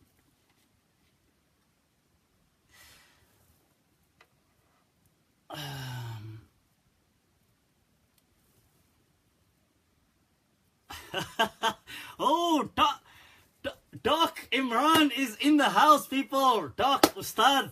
I refer to him as Ustad, but Doc Imran Khan, who runs Metroflex gym in Birmingham. I'd like to, since I've just seen Doc, I'd like to, anybody, by the way, that needs gym tips, that's your man right there. Get in touch with him, with Metroflex. But I'd like to actually say that I had a very, an awesome kind of sit down with Doc, discuss certain things. One interesting thing I'd like to also share is this thing on hijama. It's very interesting because I've been asked in the past about hijama, bloodletting and stuff like this, and I've felt that, look, this is, as Ibn Khaldun and these great scholars in the past have said, this is not a sunnah, it was just a practice at the time of the Prophet, of the Arabs. What is interesting is Doc has, with his medical background, has conducted research into the kind of blood that has been extracted, several samples, a substantial study sample, and had that kind of analyzed and evaluated for toxicity, and seen that there is really no kind of higher level of toxins as opposed to normal blood. And so it's interesting. It's interesting. And that these things, they've become a bit of a culture now, this whole thing of hijama and stuff like this. And I'm not, if people want to do that, I'm not condemning it. Maybe there's some, I don't know, maybe there may be some benefits or something. But generally, it doesn't remove toxins and stuff like this. And it's not sunnah, in my understanding. 48, the sample study was 48 samples, people, that were analyzed. And I believe that Doc has got a paper on that as well. So you can reach out to Doc and he'll probably share that, inshallah, with you guys. But that was awesome. And I think another interesting thing that's worth mentioning is Doc, you see, during our discussion, he mentioned something very, it was an interesting point, and I want to kind of share that. You see, he said that, look, when you mention, let's say, minority positions, like I mentioned minority positions on certain things, he said that that's because he's got a background in the social sciences and medicine and things like this. He said, well, that's like in academia when people will mention let's say, a study, and will say, but there's a minority report that states this. So you're doing what is pretty much the same there, but in academia, people know not to follow a minority report. So, so he asked, so why wouldn't you see that equally kind of mirrored in religion? So I thought that was a very good question, because that's, and it's worth discussing. And that's, in the social sciences, I would totally agree. Because studies are based on objectivity. So studies are based on things like, blind studies. You've got the kind of the study sample, confounding variables. How was this study impacted? Was it, one-tailed, two-tailed? Things like this. A lot of things are taken into consideration when you're looking at studies. Now, it could be that you've got a minority report, but when you look at the study sample behind it, it was weak and stuff like this, right? So you would say, oh, well, that study sample was only 4 people, and this was based on 400 people. So naturally, that's weak. But that's in science. In religion, it doesn't work like that, because in religion, most things are not based on objectivity, unfortunately. There is a bit of objectivity in there, but it's based on things like power positions, sectarianism.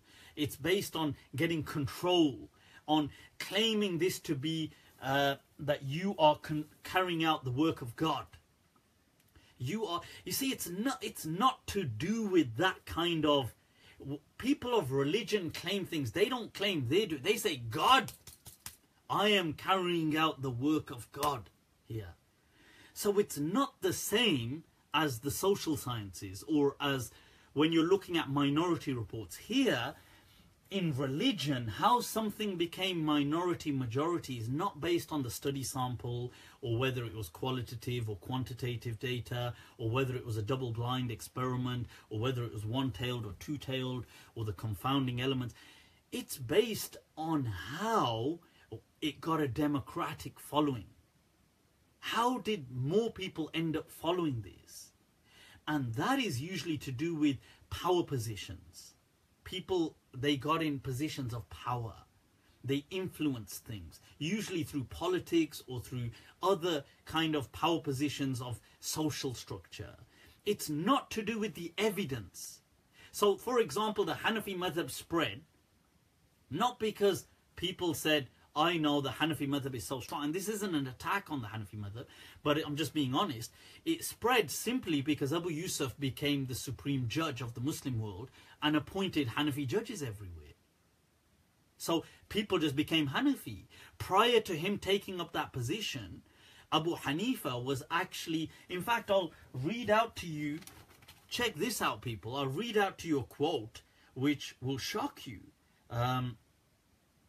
Right, that this is an interesting quote, and it will show you actually what I'm talking about. Check this out. I was coming across this the other day. Somebody sent it to me. It was really interesting. Speaking about Ijma. Abu Bakr ibn Abi Dawud al-Sijistani, Abu Dawud's son, Abu Bakr, great scholar, يقول لأصحابه ما تقولون في مسألة اتفق عليها مالك وأصحابه والشافعي وأصحابه والأوزاعي وأصحابه والحسن بن صالح وأصحابه وسفيان الثوري وأصحابه وأحمد بن حنبل وأصحابه. He said to his students, what would you say about an issue in which Malik and his companions agreed upon, Shafi'i and his companions all agreed upon, Awza'i and all his companions agreed upon, Sufyan al-Thawri and all his companions agreed upon, Hassan ibn Salih and all his companions agreed upon, Ahmad ibn Hanbal and all his companions agreed upon. So they said, Ya Abu Bakr, la takunu mas'ala asahhu min hadhihi. They said, oh, Abu Bakr, he was a great muhaddith, there is no mas'ala more sound than that. And check what he said this is. He said, فَقَالَ هَؤُلَاءِ كُلُّهُمْ. He said, all of these have said, اتفقوا, they agreed, على تضليل أبي حنيفة, upon the misguidance of Abu Hanifa. Now look at that. Look at that. Check this out. Ibn al-Jarud, Ibn Abdul Barr brings this in his book about Abu Hanifa, al-Intiqa. Ibn al-Jarud, who was a great scholar, leaning into a Shafi'i thought, and a great muhaddith, wrote in his book, Al-Du'afa wal-Matrukin, those who are rejected narrators. He said, An-Nu'man ibn Thabit, Abu Hanifa, and he's from the rejected and weak transmitters. Nu'man ibn Thabit, Abu Hanifa. Check this out. Jullu hadithihi waham. The majority of his hadith is just an illusion. And then he said, وَقَدْ اخْتُلِفَ فِي إِسْلَامِهِ. Oh my God. He said this, and there's a disagreement about his Islam, whether his Islam is valid or not. Now, check that out. That's some quotes about Imam Abu Hanifa. In his time, he was deemed an absolute deviant by people. Imam Malik, although had respect for him, but considered his ways unacceptable. All the scholars considered his ways unacceptable. Now, because he happened to live in Iraq, where the capital city was, where the Muslim Caliphate was, the caliphs ask him to become the Imam, the supreme judge. He refuses. But because his student becomes the supreme judge of the Muslim world, the Qadi al-Qudat, he refuses to appoint any judges anywhere unless they're Hanafi. All of a sudden, the Hanafi madhab becomes acceptable, and it becomes the most powerful madhab. Now you tell me, is that based on studies? Is that based on evidences? Is that based on objectivity, or is it based on power positions? It's based on power positions. So this is how, you see, in fact, there's an interesting study into how Iran, about 300 years ago, became Shia. Because Iran, if you go look at the history of Iran or Persia, let's say 400, 500 years ago and going backwards, it was not Shia. It was actually Sunni, heavily Shafi'i. How does it become suddenly Shia? So it's interesting. And it becomes suddenly Shia just through politics, because of the Shah and so on, converting and having his beef with the other rulers and so on. So in religion, things are seldom based on pure objectivity. They're usually based on power positions. So that's the kind of thing. But yeah, I thought that's definitely worth mentioning. But it was an interesting and amazing conversation. And I think I'd like to say that, look, the reason I also made an article sharing Doc Imran's article, his Facebook status, that, and his, and by the way, he got a lot of slack for making a Facebook post about me. And people said to him that, oh, how can you... And somebody said on there that, do you know Mufti Layth has got a degree in psychology, so he's manipulating you psychologically to kind of... he's using you to his advantage. People give me so much credit. I wish I was a fraction of what people make me out to be. But, yeah, but one thing I did want to say is that the reason I think it was really interesting, especially speaking to people like Doc, and Doc especially, is because he had such a different position from me. And yet you can sit and talk with respect, and you can enjoy each other's company and walk away thinking, you know what, that was a solid kind of sitting, even though we disagree on so many things. And this is the kind of adab that we need to return to. So, and that is really the messenger of Allah that Allah is speaking of when he says, وَإِنَّكَ لَعَلَى خُلُقٍ عَظِيمٍ. Indeed, you are upon greatness when it comes to characteristics. Cool, people, let's move on. Some questions. Right, I had been asked,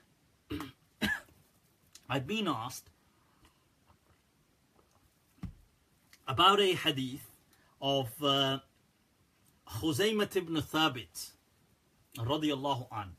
Now there is a hadith of Khuzaima.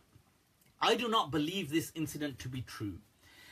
This is a hadith of a Sahabi who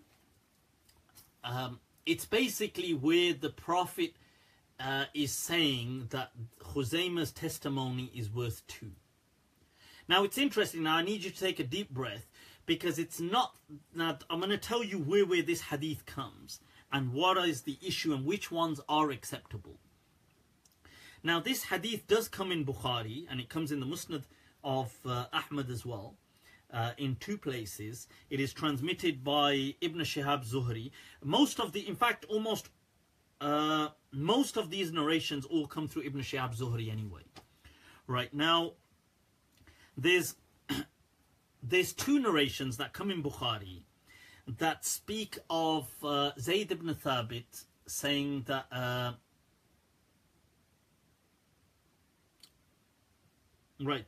saying that I was looking for a verse in the Quran. This is after the Prophet had passed away, sallallahu alaihi wasallam, to compile the Quran during the time of Abu Bakr radiyallahu an, and there was a verse that that I knew, but nobody seemed to have had it documented, and I found it with Khuzaima ibn Thabit, and I remember the Prophet saying that his testimony is worth 2. Now this hadith is fine. I don't have a problem with this hadith. This hadith is fine. In this understanding, it's not that, you see, the transmission of the Quran is Mutawatir. It's not that nobody knew that verse anyway. The condition was that it needed to be known and documented by more than one person. Now Zayd ibn Thabit himself, or this Sahabi, in case it was Ibn Haritha, But just in case, I recall it to be Zayd ibn Thabit, but in case it was Ibn Haritha. But this Sahabi himself had it documented, and here he finds it documented with Ibn Khuzaima. Khuzaima ibn Thabit al-Ansari radiyallahu an. That's fine. As to the Prophet saying, look, he's a man whose testimony is worth 2 testimonies. This is just praise. This is fine, it's just praise. It's like somebody saying that here is a man whose strength is that of 2 men, or his intellect is that of a whole crowd, or it's the Prophet praising him for his character. It does not mean that Khuzaima ibn Thabit radiallahu anh, wherever he goes, he will equate to 2 people in testifying. As to why did the Prophet say that, my understanding is we do not know why the Prophet said that. He must have said it at some point just out of praising him. As to the narrations that we've got, they are weak and unacceptable. Because in my understanding, they disrespect and dishonor the Prophet. Because let me show you the narrations that we have. First of all, there's one narration in the Musnad of Ahmad, which is utterly unacceptable. Everybody accepts that's just weak. Ibn Shihab Zuhri is saying it once again. Umarat ibn Khuzaima, this is the son of Khuzaima, is transmitting it from his uncle, from Khuzaima's brother, who we're not too sure who his uncle is. People say his name is also Umara, but we don't know too much. But people say, oh, he's also from the Sahaba. Okay, so it's interesting. Now, there's this hadith that he had a dream. Khuzaima ibn Thabit had a dream that he is prostrating on the forehead of the Prophet. He wakes up, he goes to the Prophet, he tells the Prophet, this is in the Musnad of Ahmad, that I had a dream where I was prostrating on your forehead. So the Prophet then lies down and he prostrates on the forehead of the Prophet. That is absurd and is utterly unacceptable and is weak. Out the window, that goes immediately. Then there's a famous popular incident which is transmitted in books like it is in Abu Dawood, I believe it is in Nasa'i, and maybe, but generally in these books, Abu Dawood is in Nasa'i, I think, maybe, yeah, so that's the main ones. In this hadith, the Prophet has bought either a camel in some variations or a horse from a Bedouin. And the Prophet buys this and then walks off. And when he walks off, the Bedouin is slow behind him, and people come to the Bedouin and say, hey, listen, why did you sell it to him? Sell it to us and we will pay you more. And so the Bedouin says, okay. So he says to the Prophet, I didn't sell that to you yet. And the Prophet says, yes, you did. And he says, okay, bring me a witness. So the Prophet says, who will bear testimony? Who will be a witness for me? So Khuzaima says, I bear witness, Ya Rasulullah. I bear witness that you bought this from him. So the Prophet says to him, how can you bear witness? Because you weren't even there. So he responds by saying, well, the fact that I accept you're a prophet is enough for me to know that you're telling the truth. So then the Prophet says in this story that, oh, in that case, you can be equivalent to 2 people. This, in my understanding, is utterly unacceptable, that the Prophet would stand a man as a witness who did not witness something. Just because what is the purpose of him being a witness? Is that he witnessed it, not that he believed. Otherwise, all the Muslims testified that the Prophet was the Prophet of God. How could the Prophet go against the Quran in having a shahidai?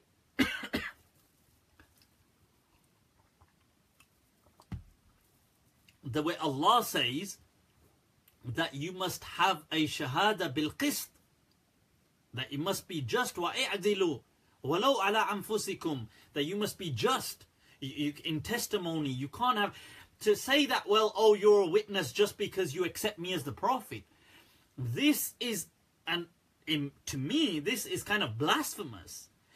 I don't mean that this is blasphemous in that sense, but it's, to me, blasphemous, and it's disregarding the entire teachings of the Quran and the life of the Prophet. Why would the Prophet, that's a false witness. Why would the Prophet have a false witness? Because Khuzaima in the hadith says, the Prophet says, how can you be a witness? You never even saw this. And he says, yeah, but because I know you're a truthful person, so I'm just going to say, so I believe you. And the Prophet then not only accepts that, he says, I tell you what, you can be in the place of two. That is not the character of the Messenger of Allah sallallahu alaihi wasallam. So that hadith is utterly unacceptable. This does come, by the way, it is transmitted. They all come through, generally through Zuhri. This is transmitted in Abu Dawud from Abu Yaman, al-Hakam ibn Nafi', right, who transmits this from Shu'aib. Now, Abu Zur'a highlights, Abu Zur'a al-Razi, who I've mentioned earlier on in his Ilal book, he highlights that Lam yasma' min Shu'aib illa hadithan wahidan. Apart from one hadith, Abu Yaman never heard anything from Shu'aib in this chain. And so this is, and even Ibn Hajar in his Taqrib mentions that the majority of all the hadith of Abu Yaman from Shu'aib are munawala, meaning he just found them in a book and he took them. So this is utterly unacceptable. There is another chain in An-Nasa'i which is transmitted from, it's from Haytham ibn Marwan, from Muhammad ibn Bakar, and both of these people have issues with them. Okay. And then there's another chain in Abu Dawud, once again with the same narrators going from Abu Yaman through Shu'aib, and Abu Yaman didn't even hear from Shu'aib. So, and these generally are transmitted from Ibn Shihab Zuhri as well. So, this incident is unacceptable, that the Messenger of Allah would ever do something like that, okay? So just to kind of clarify. So yes, there's a point to this, that this hadith, this story is popular, so I thought I'll just clarify that. Right, let's take some questions, people, some questions. Then we'll try to wrap this up. Right, I'd been asked a question on relationships. Okay, an interesting one. And that is... okay, somebody's quickly asking about hell. Does hell have to be eternal? And does Allah have to send people to hell? Look, what... And somebody else is asking, what do I think of Sheikh Samir al-Nas? Is this to do with the fact that he's going to do a talk on the second coming of Jesus? Which I will, inshallah, watch and include in my refutation. Right, so... where am I from? Am I from Liverpool? Come on, man. Does this accent sound like the Liverpool accent? I'm from Bromtown, Birmingham, Central. This is centre, the heart of England, people. The heart of England. Now, right, I'd been asked a question about relationships. God, sore throat, man. Relationships, and somebody has asked that, look, they found a suitor which is, let's say, appropriate or who they like. So this girl has found somebody who she likes, so she likes this guy, but he doesn't really pray. Is that an issue? Should she turn that down for somebody who does pray? Right, and we've just got Indra tuning in there all the way from Indonesia. By the way, I've had some messages from Indonesia. All the people tuning in there, much love to all of you. Shukran, barakallah feekum wa hayyakum. Right, so just thought I'd give a random shout out there. But look, this question of relationships. If you found a spouse, but he doesn't pray or she doesn't pray, should this be a deal breaker? Now, that's interesting because look, I don't know. I think this depends because it's what does it mean to be religious? That's the question, you see. Because in the hadith, when the Prophet said people are married for beauty and wealth and status and so on, but be victorious with the one of deen. You see, deen in that day and age meant deen with character as well. It meant having like this human character to you. Today, it doesn't mean that. So I'm not sure what people mean when they say religious. If somebody's religious, because if religious means religion is important in your life, as in it plays an important role in your life. Because I could take myself as an example. To many people, I'm definitely not religious to many people. Depends on your understanding of religion. You see, to me, if I take the understanding that religion plays a huge role in my life, then I'm deeply religious. Islam plays a massive role in my life. But how it plays a role is very different. In my life, it plays a role in its teachings, in the curiosity it arouses in me, in the guidance, in the wisdom it bestows, in its kind of infinite search, perpetual search it sends me on, in the kind of way that it adapts to all times and places. This is how Islam kind of totally overwhelms me. So yes, in that sense, I would consider myself to be very deeply religious, if that's what being religious means. If being religious means you're always praying or you're worshipping a lot and stuff like this, then I doubt I will be from that category of being seen as very religious. Or you are you love ceremonies and ritual religion, and so it depends what religious means to people. So I would say that, look, it depends on what this, if that is important to you, what that person is. To me as a person personally, being a good human being, yes, look, I'm a Muslim, so if I was to marry somebody, them being a Muslim would be very important to me, and that's the same with most Muslims everywhere, and that's understandable. Do they have to be praying?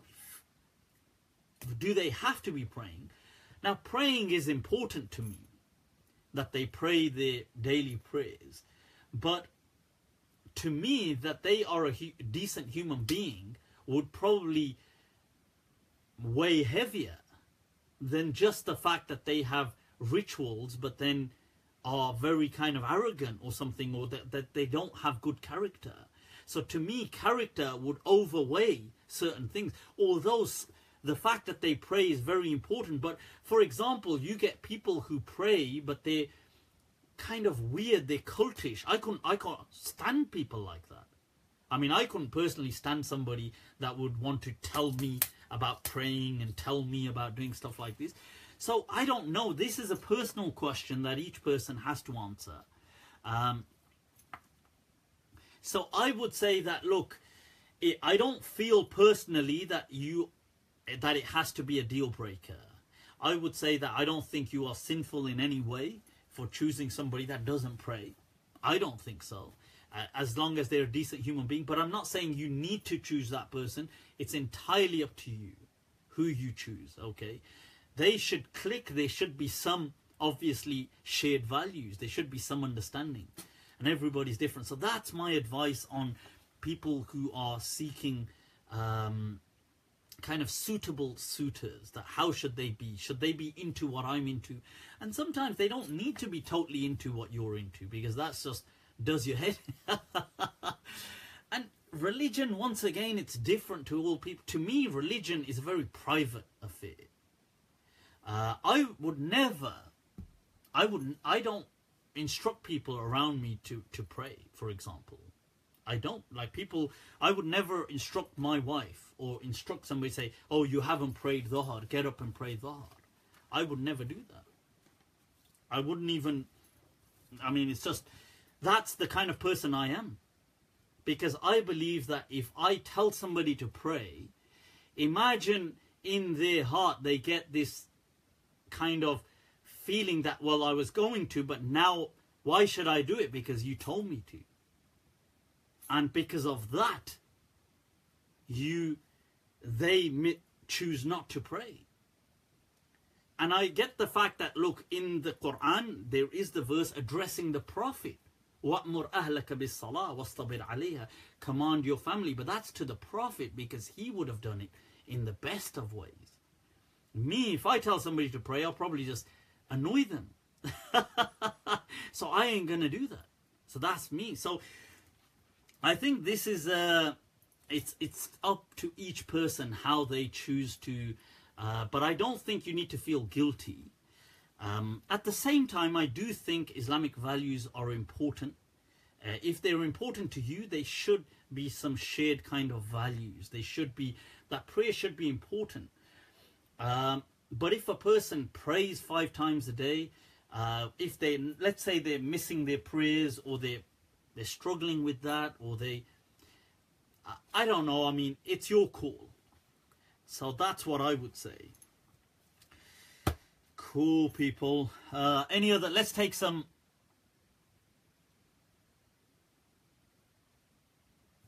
Somebody's asking about, somebody's just insulting the companion Muawiyah radiallahu an. And look, I've said before, I do have immense respect and love for Sayyidina Muawiyah radiallahu an, who was one of the great companions as far as my understanding, and that's what Imam Malik said as well. I understand he disagreed with other companions. It doesn't detract from the other companions. Please don't come on my page and insult them, because obviously to me that will be offensive. Okay, so I will block you. There is no two ways about that. Okay, so I've been asked another question, by the way, on somebody's asking about the timings for Ramadan. I've got a whole series on YouTube called Fast and Fiqhiyous, short clips, maybe about 5 minutes each approximately, where I'm dealing with a lot of questions, and I speak about this over there.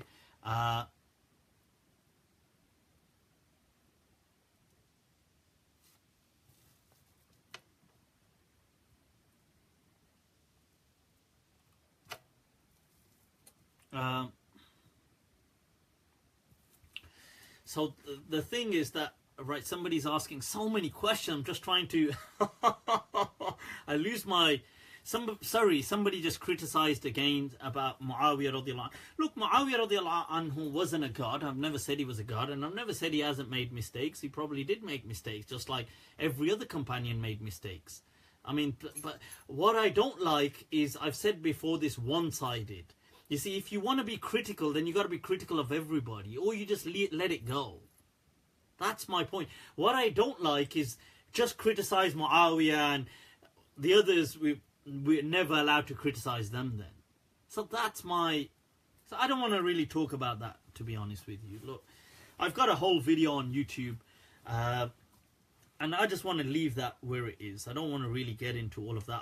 In my understanding, I do respect I respect all these companions. So at least have the decency and respect on my wall to respect me for that. What you believe is in your heart. Okay. Somebody, the famous hadith about every innovation in the Hellfire. Yes, I believe that every innovation in the Hellfire means that every innovation is of no real avail. That means it's just really, it's useless. That's what it really means. So in my understanding, that's, I mean, that part of the hadith has been critiqued anyway. But I mean, this thing of every is a misguidance, meaning it turns you away from what was the pristine understanding of the deen. Right. Why would you think I'm... Alright, so I want to touch up on this Rada'ul Kabir. I've been asked, Rada'atul Kabir, that can you nurse? Okay, can... Rada'a is when a woman breastfeeds a child. That child then becomes her kind of foster child in Islam. There are certain rulings. So if a woman nurses or breastfeeds a child under the age of 2 within Islam, that child takes on the rulings as though there's a kind of surrogate mother ruling that is applied. So this woman takes like motherly rulings towards that child. So she could never marry this child. That child could never marry her daughter. Stuff like that. If it's a boy or if it's a girl, she could never marry her son and things like this, because they would become siblings. And so there's a lot of these rulings. This is called Rada'a. There's nothing, I mean, that's a well-known ruling in Islam. Now, there is a hadith of Sahla al-Amiriyya, who, right now, who is the wife of Abu Hanifa. Now, she, in this particular hadith, she approaches somebody approaches the Prophet and they say, well, look, we used to live in a place and we've got a servant, a slave by the name of Salim, who is the Mawla of Hudhayfa. Sorry, this is Hudhayfa. Did I say Abu Hudhayfa? Hudhayfa ibn al-Yaman. Now, this is Salim is the Mawla, the slave of Hudhayfa. Now, they say, look, we've got tight space, and he's not really... He was like an adopted son. But now we've realized in Islam, adoption doesn't carry the same ruling. So he's not a real son. We used to treat this person as though he was an actual son. And now we've realized he isn't. So do I have to wear hijab and do all these things in front of him? And our place is so tight and I don't really, you know... so in this particular hadith, apparently the Prophet then tells her that she can nurse him 5 sucklings, and he will become like a son to you. But he's a grown man in this narration. Now, the interesting thing is that this is transmitted. Imam Malik brings this transmission from Ibn Shihab Zuhri, who then claims that he heard Urwa say transmit this hadith. And then they go on to say, it's a lengthy description of this entire hadith, saying that this was the what Aisha radiallahu anha used to believe. So it was her madhab.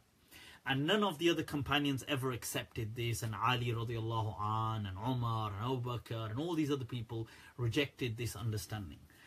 And all the wives of the Prophet, they said that that's not, you can't do things like that.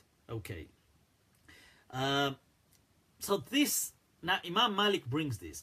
In my understanding, Imam Malik, because when he's asked about this ruling, Imam Malik condemns this ruling and says in his fiqh that Rada'atul Kabir is nonsense, that you cannot feed a grown-up like this. Okay, and he does not become your mahram, he doesn't become your... So based on this, for example, ruling, let's say a person drank... Sorry guys if this is going to gross people out, but let's say his own wife was lactating and he ended up drinking some of that milk.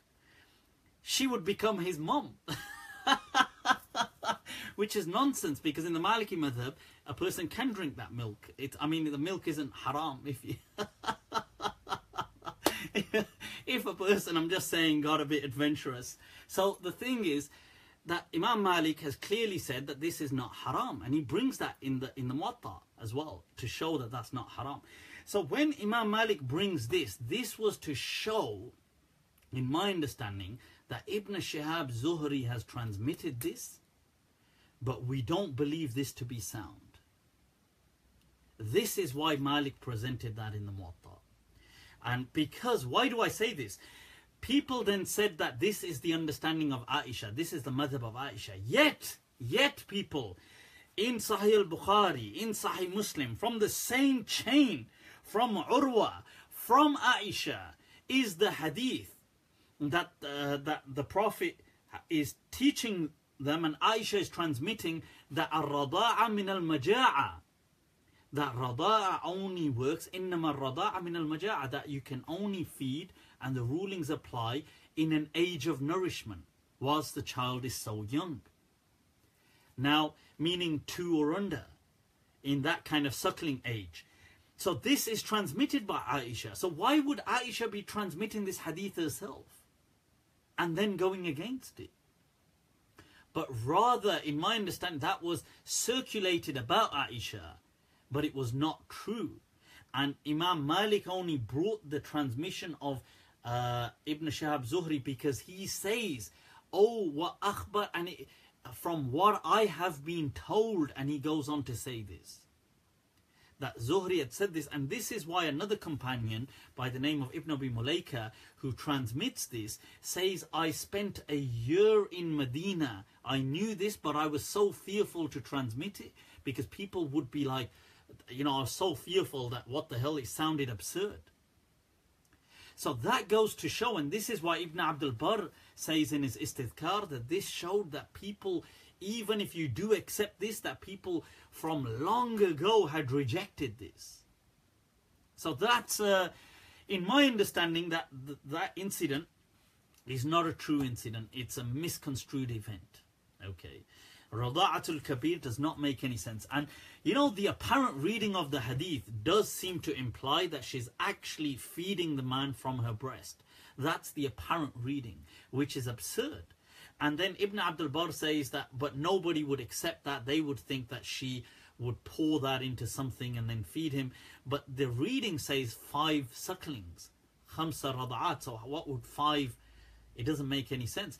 And then today, some scholars, some Salafi scholars have taken this ruling to be true, and they've said that if a woman wants a man to become a mahram, she can get she can get lactating milk or from herself or from her sisters or somebody that is immediately related to her, and feed it to this man, and the man can then now come and go as he pleases. This is makri, this one. This one makri of the deen, I tell you. That's nonsense, people. That's absurd. That's a mockery of this religion, I'm telling you. And some people in Egypt tried to give a fatwa saying if you work with people, then why not just breastfeed them? Or they're saying, okay, you can do it through a glass. Hey, it's that latte. Gives a whole new meaning to chai latte, I tell you.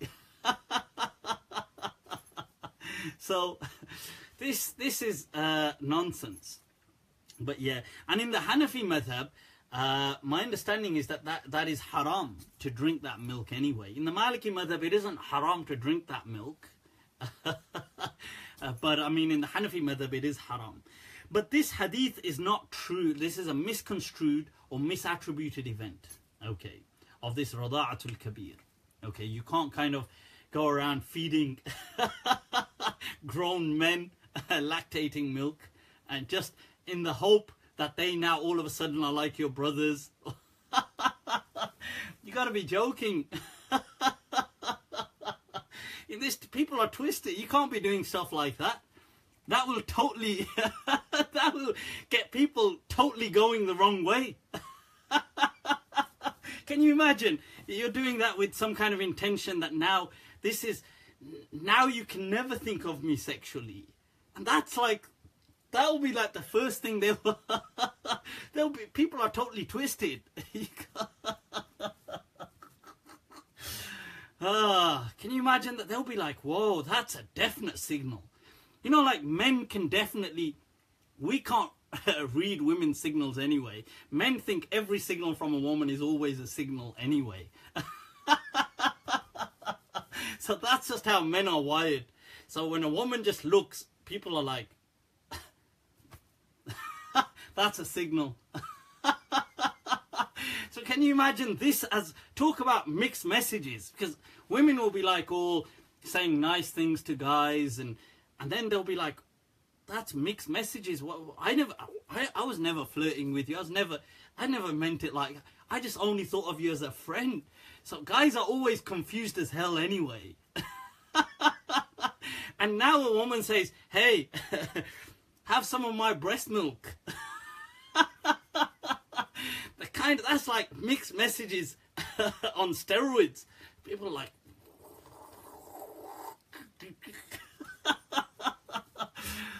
yeah, so, yeah. I mean, the last thing they're thinking is, oh, now I definitely can't think of you sexually. That's like, that thought said no man ever. So you can get that out. So the Salafis who have given that fatwa, seriously, you guys need to check, revisit, please, revisit. Because that stuff just ain't happening. Go on then, people, I'll tell you what. Let's take some rapid round questions and then we'll call this to an end. What's with the pack weddings and putting a Quran on top of the bride's head? There you go.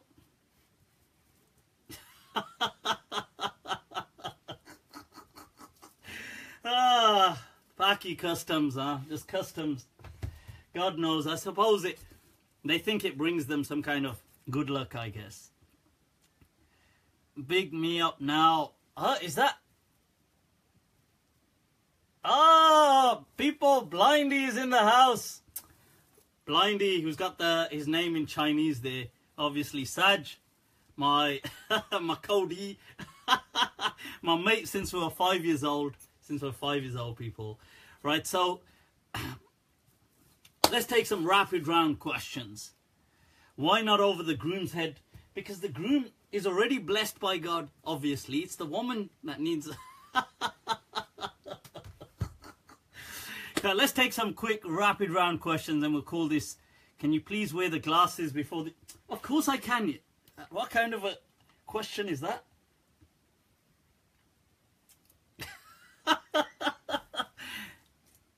The milk.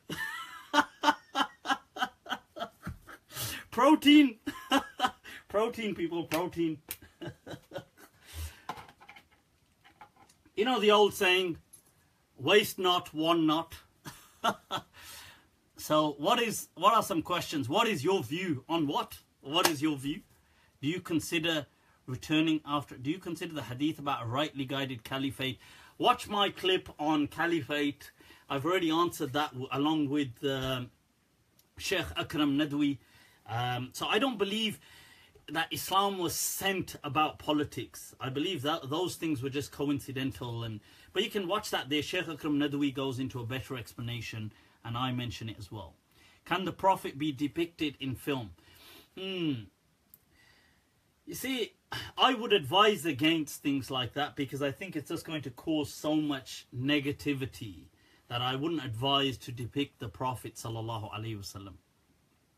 Thoughts on Malala's return visit to Pakistan? Why not? That's a future Prime Minister, I'm telling you. Malala is definitely going to be the future Prime Minister. Does heaven physically exist? I've got no... When you say physically, you see, the thing is, we don't know what is reality. It exists. How does it exist? What is it like? How does it feel? What does it look like? I don't know what it looks like. I don't know. We've got descriptions in the Quran which really are just there as a frame of reference. They're not really what heaven is like, because the Prophet said nobody can conceive what heaven is like. So we don't know what it's actually like in that sense. Do you agree with the statement, whatever harms you is haram? That depends, because, you know, fatty foods can harm you, but they're not haram. Smoking harms you. I don't think smoking is haram. Marijuana harms you.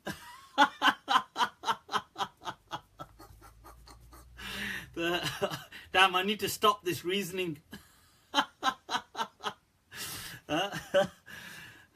Scandals. are tattoos haram? I don't think tattoos are haram. I think they're discouraged. But I don't think they're haram. Just because it's harmful. People of the opposite gender can be harmful. You know, there's a poem of Mir I was going across where he speaks to himself, where he says, In aina ruiyon ke kya Mir bhi aashik hain? He says, you know, these beautiful women, these mirror-like faced women, is Mir too, like addressing himself, have you too become besotted by them? He says, in aina ruiyon ke kya Mir bhi aashik hain? Jab ghar se nikalte hain, hayran nikalte hain. That whenever he leaves home, jab ghar se nikalte hain, hayran nikalte hain. That whenever he leaves home, he's always confused. This is it's an interesting poem of Mir, because in the same kind of poem, he has the line that mat sahal hame jano, that don't think we are simple, phirte hain falak barson, that for time, it has taken time so long, tab khak ke parde se insan nikalte hain. That after such ages and generations, not generations, millennia, does insan appear from dust. Many people have said perhaps he was speaking about evolution and things like that here, which is interesting. And it's in line with that he says, in aina ruiyon ke kya Mir bhi aashik hain, and jab ghar se nikalte hain, hayran nikalte hain. That whenever he leaves home, he's always in a state of shock. But yeah, so right, so what's going on, people? What's going on? I think we got to wrap this up. Any interesting things? Indra ji, shukran, barakallahu fikum. So that's some of the, I think we've covered up everything. Right, there was an article going around, by the way, constantly going on about saying, oh, Mufti Abu Layth or Abu Layth, they don't want to call me Mufti. Abu Layth, right, Abu Layth. Basically, they're really upset about me having a dig at Maulvi Yasir at Deobandi last week. And Makari, what to do, huh? Makari. So there's these articles that have come out saying, going on about this verse that where I said, about Jesus, kana fil mahdi sabiya, he was a child. So they're saying, look, he quotes al-Alusi and he leaves out these points what al-Alusi says, and al-Alusi is not trying to prove this point, and al-Alusi, and I mentioned on last week's show, look, al-Alusi begins by saying there's a problem in this verse because it's past tense. Then he tries to answer, and they say, no, but al-Alusi is not saying this, al-Alusi is not saying this, al-Alusi, abe yaar, I don't care. I couldn't care less. Keep al-Alusi. I only mentioned him once. I've got a whole prelude video. Forget al-Alusi. Allah is saying it in the Quran. Kana is past tense. Whatever you understand, you're saying this kana is extra. Allah's just added something extra. Fine. That's your understanding. I'm going with what Allah actually said, with the actual reading of the Quran. You can go with an interpretation. I'm going with the actual reading of the Quran. You're saying al-Alusi. Yaar, rakh lo al-Alusi ko yaar. I never wanted al-Alusi in the first place. He's a Hanafi scholar of a later. I just mentioned once that, look, even he problematized this. And this is what they've just caught on to, and they just want constantly writing articles about this. Forget that, I've got a whole prelude video. Watch my prelude and disprove me. Refute my prelude. Forget this al-Alusi. I couldn't care less. I said it clearly. Allah and His Messenger. Allah and His Messenger. That's what I've asked for. And reason. Allah, His Messenger, and reason. I couldn't care less what al-Alusi said. Yes, I quoted him on one thing. If you feel he didn't say that, fine, keep him. Doesn't bother me. I think you've totally misread me. So, right, I've got a prelude video, prelude meaning an intro, to why the second coming of Jesus is problematic. It's on YouTube. You can search it as prelude, my name, Mufti Abu Layth. It'll come up. You can watch it and refute that video, refute my arguments. Forget about this one al-Alusi. What a red herring to just attach yourselves to. And the other thing, do be warned, people. Constantly obsessing over me. It only furthers my cause, I tell you. Right, so what are we? Any final wrap-ups, people? Any final wrap-ups? What's going on? We're going to do the course, inshallah, perhaps in about 2 weeks' time, I'm planning, on the Jesus thing, and then it will be out. Just a shout out, look at that. Mawish, shout out, stay blessed. What are your views on Tablighi Jamaat? Good views. I mean, I think good of them. I know they've had a lot of politics recently, but that's them. Do saints exist? It depends on your meaning of saints. Can you give a fatwa on wudu? Incontinence. If a person has incontinence, they don't need to do wudu. I mean, they can just keep the wudu they've got. It doesn't break with that. Bitcoin, I've answered previously. All these things are permissible. In Islam, everything is permissible by default unless proven otherwise.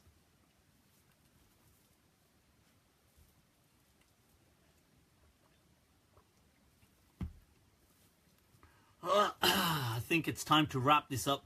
What do you think about the Punish the Muslim Day? I think that's disgusting. And I did admire the campaign that Muslims began that love a Muslim Day.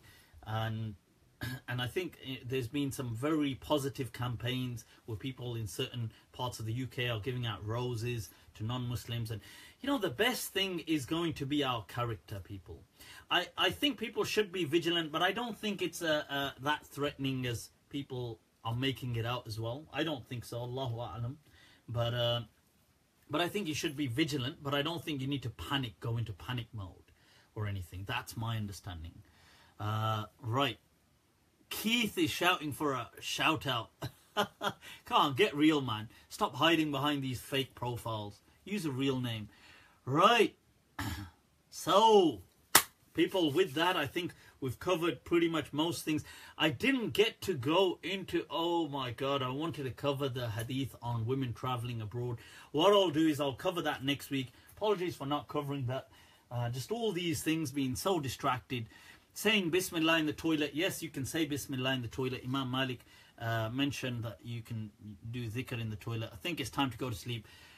Shahid, Ustad, Shahid Batji, ahlan wa sahlan. People, there you go. Ustad Shahid Butt in the house from Bromtown, right? Inshallah, doing some grassroots work.